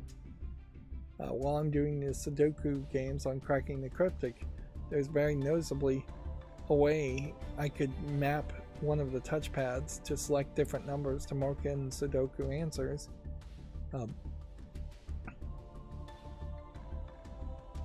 Moving on. Square Enix is overhauling its development process to improve game quality. 3 of February's Xbox Game Pass titles have been leaked. What were these titles? Update to full list has now been leaked.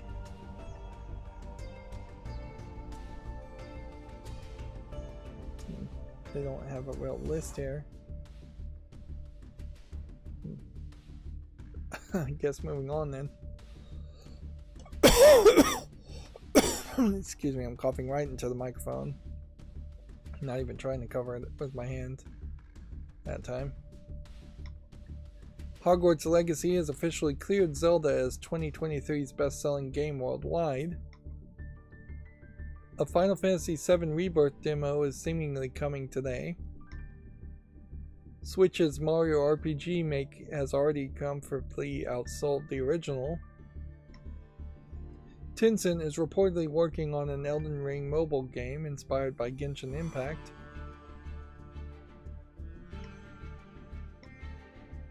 Modern Warfare 3 Season 2 trailer shows off new multiplayer maps. That was terrible. Microsoft will update fans on its vision for the future of Xbox next week. Tencent has reportedly canceled an unannounced Nier mobile game.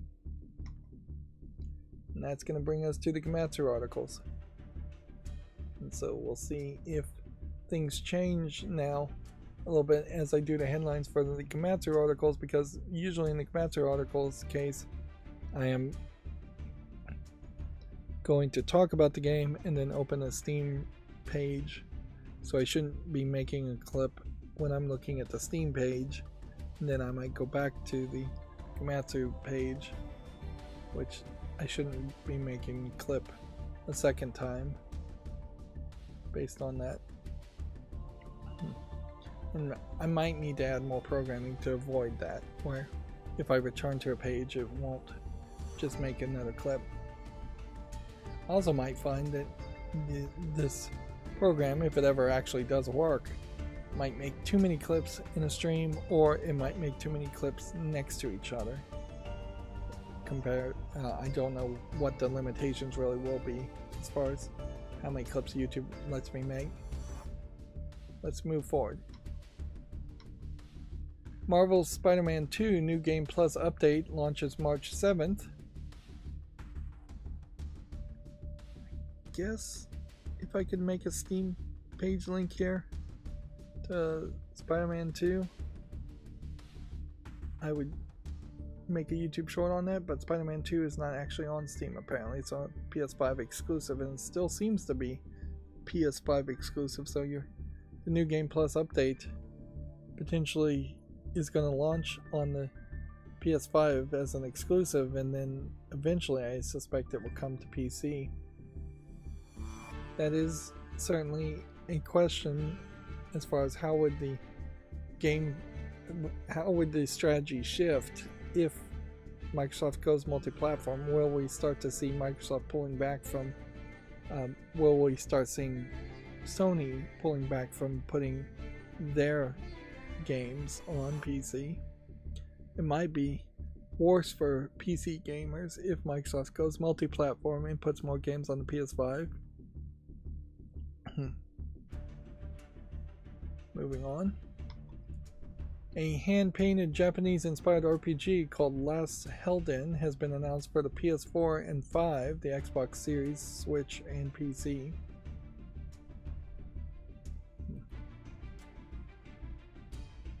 It is a certain thought, I guess, to have that maybe I don't need to make YouTube shorts like I have been making them if I'm making clips. What would have to happen there is I would have to be shown concrete information that clips are just way better received than shorts are.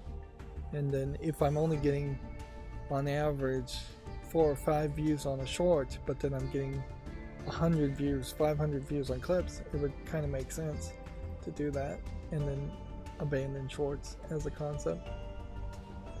But I suspect that's not what's going to happen, because YouTube is artificially bumping up shorts and promoting shorts. They aren't bumping up and promoting clips. A top-down adventure game, Cozy Caravan, has been announced for PC.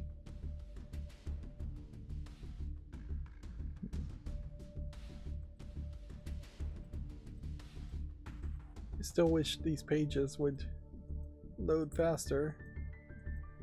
Be a speculative page loading in Firefox, but they don't. And honestly, I don't think it's my internet connection that's a problem, even though I am streaming at the same time. I think it's the servers being slow. Famitsu review scores for issue 1836 are available. Let's see. This almost feels like this is a different game, but I would suspect this is all characters in the same game. Atelier versus Reselia would be my guess. And there's just one character that visually stands out in a different kind of fashion. Very simple white dress here, and then just massive amounts of browns and armors in everybody else. This one is more of a white dress, but still a decent amount of armor.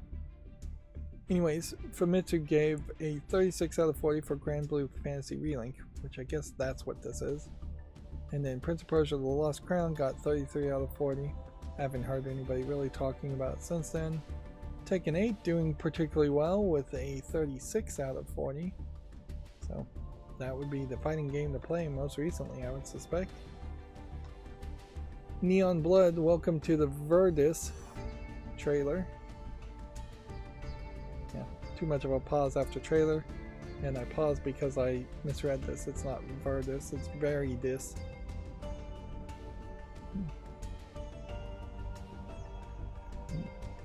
But that's not a terrible way to make a clip, really. Just pause if you make a mistake. I mean, that's normally how you would do it if you were editing, is you would pause and then you would start over from the beginning. But in my case, that's not what I should do. I should keep going. Even if I'm going to restart completely, just keep talking, don't pause. That's because the audio starts when I start making a certain level of audio sound over a certain number of decibels, and it stops when I go below a certain decibels.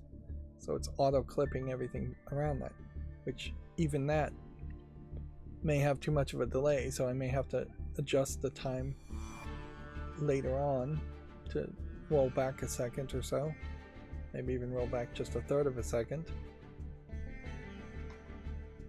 The hack and slash dungeon crawler Blood Servants has been announced for PC.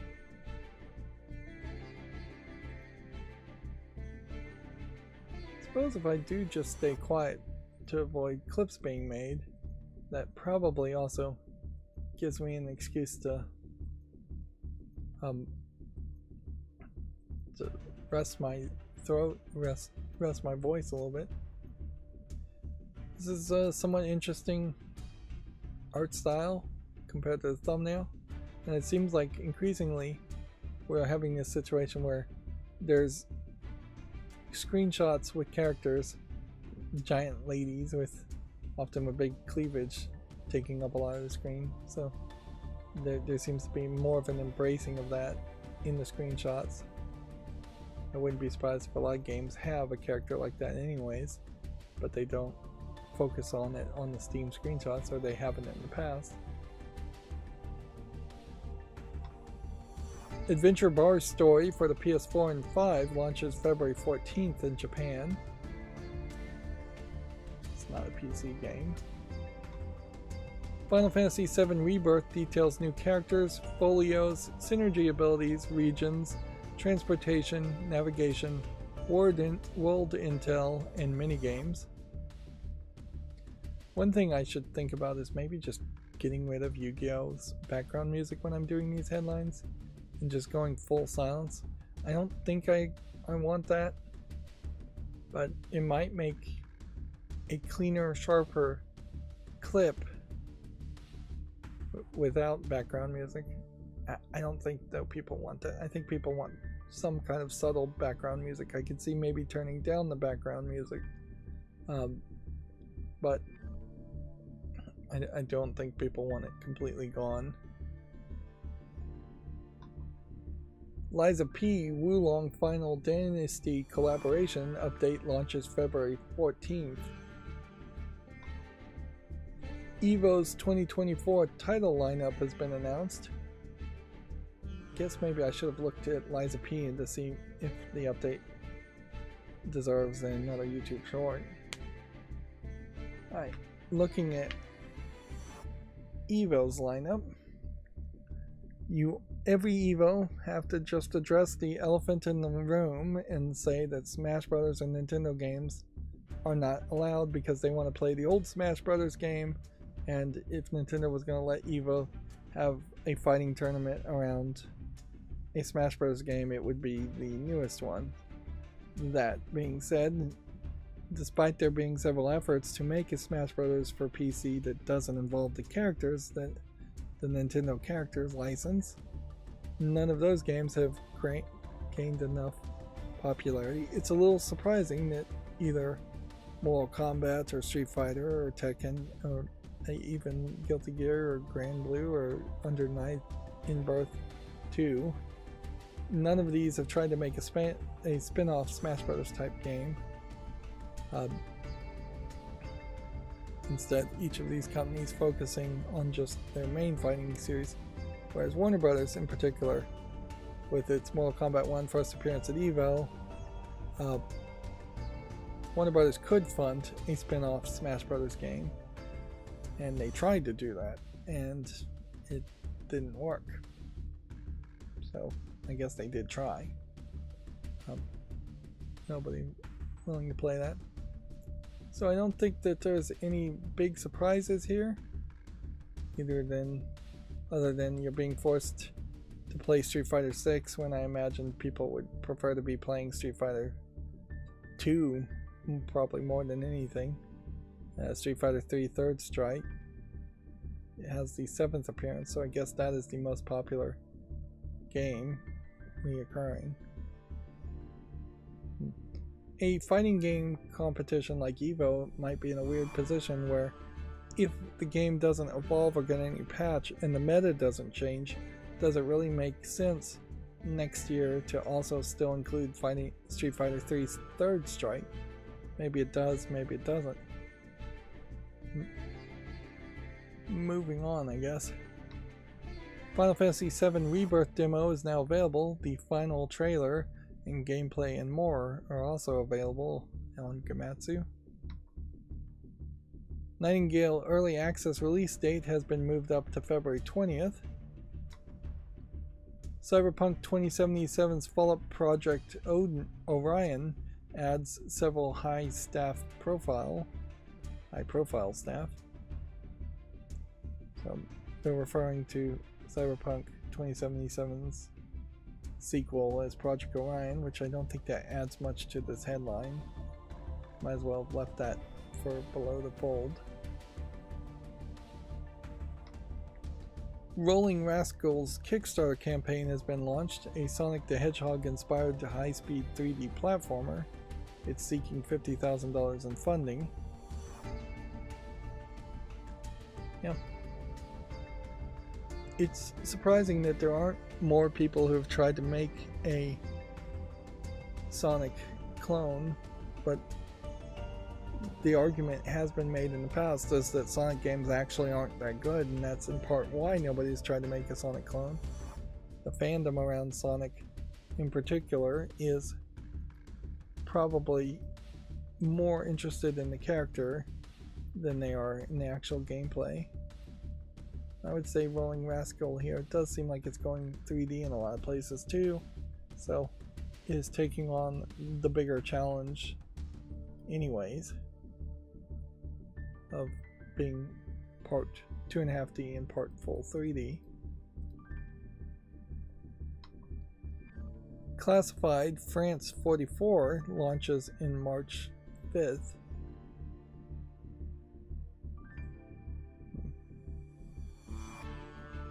Guess this has a Steam page too.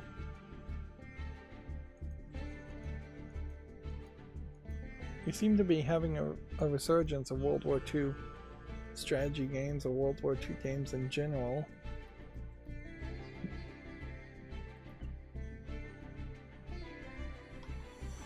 Xbox Game Pass adds Train Sim World 4, Resident Evil 3, Played Up, and more in February.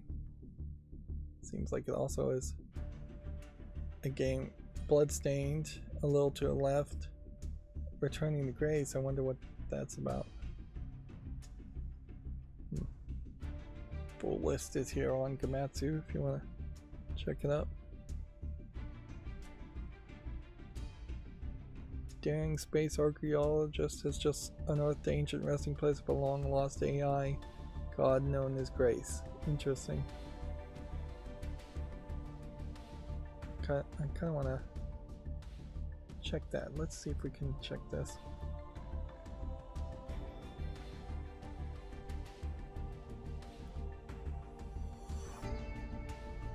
Now, notice there, I was staying silent when I clicked that other page because otherwise I might have made a clip there. And so I'm going to have that in the back of my mind. Interesting. So this is yet another game that I've missed, and it came out May 30th, 2023. And very possibly I missed it because it may have just had less than 30 reviewers on it, and I was doing a fall list cleanup and saying, well, this game is just not going to be relevant. But that doesn't make sense either, because I wouldn't have said that looking at this game, even seeing that it's tagged as a walking simulator, and I wouldn't have even really considered the game if it had just come out on May 30th. So I must have just missed this game completely. And that highlights how there are very rare occasions in which you're going to catch a game if you missed it the first time. You're never going to catch back up. And I'd like to see that addressed somehow in Steam and in video games in general. And Game Pass, I guess, helps you a little bit with that idea, but it doesn't fully address the issues. I guess inherently I would like to see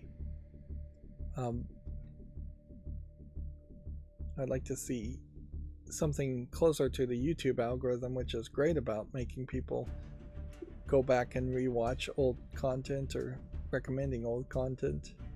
I'd like to see something like that on the Steam recommendation algorithm or some other system. Bloomberg says Square Enix plans a major reform of its game development structure. A PS5 system software beta is rolling out, adding DualSense controller sound enhancements and share screen interactions.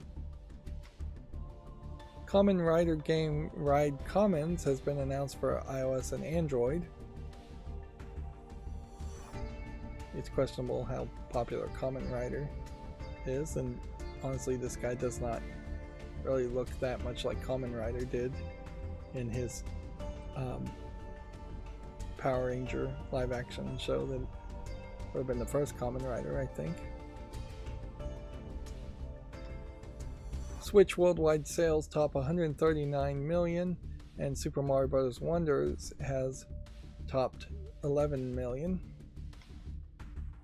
Shearing the Wanderer, the mystery dungeon of Serpent Coil Island shipments and digital sales have topped 200,000. I guess when doing these clips, I probably also should just round up, not go past the decimal point, or round up or round down from a 1,000th point. Silent Hill: The Short Message tops 1 million downloads. It's weird that we haven't had anybody say anything about this game, though. So, 1 million people downloaded it, and not a single mainstream journalist that I know of has made a video on it yet, or said anything. I don't follow that many mainstream video game journalists, though, so it may be my own fault. Final Fantasy VII Rebirth demo launches February 6th. Invector Rhythm Galaxy is coming to the PS4 and Xbox One and Switch on February 8th. This is a rhythm game, so I don't think I really need to put this on the follow list. I don't think I'd ever play a rhythm game.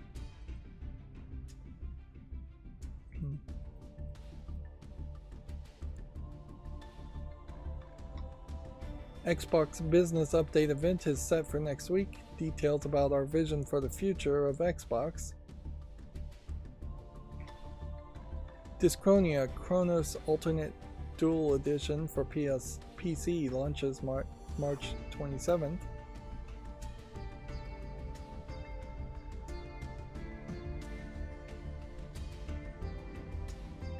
I'm gonna assume I already made a YouTube short around this, or already chose I was gonna make a YouTube short around this.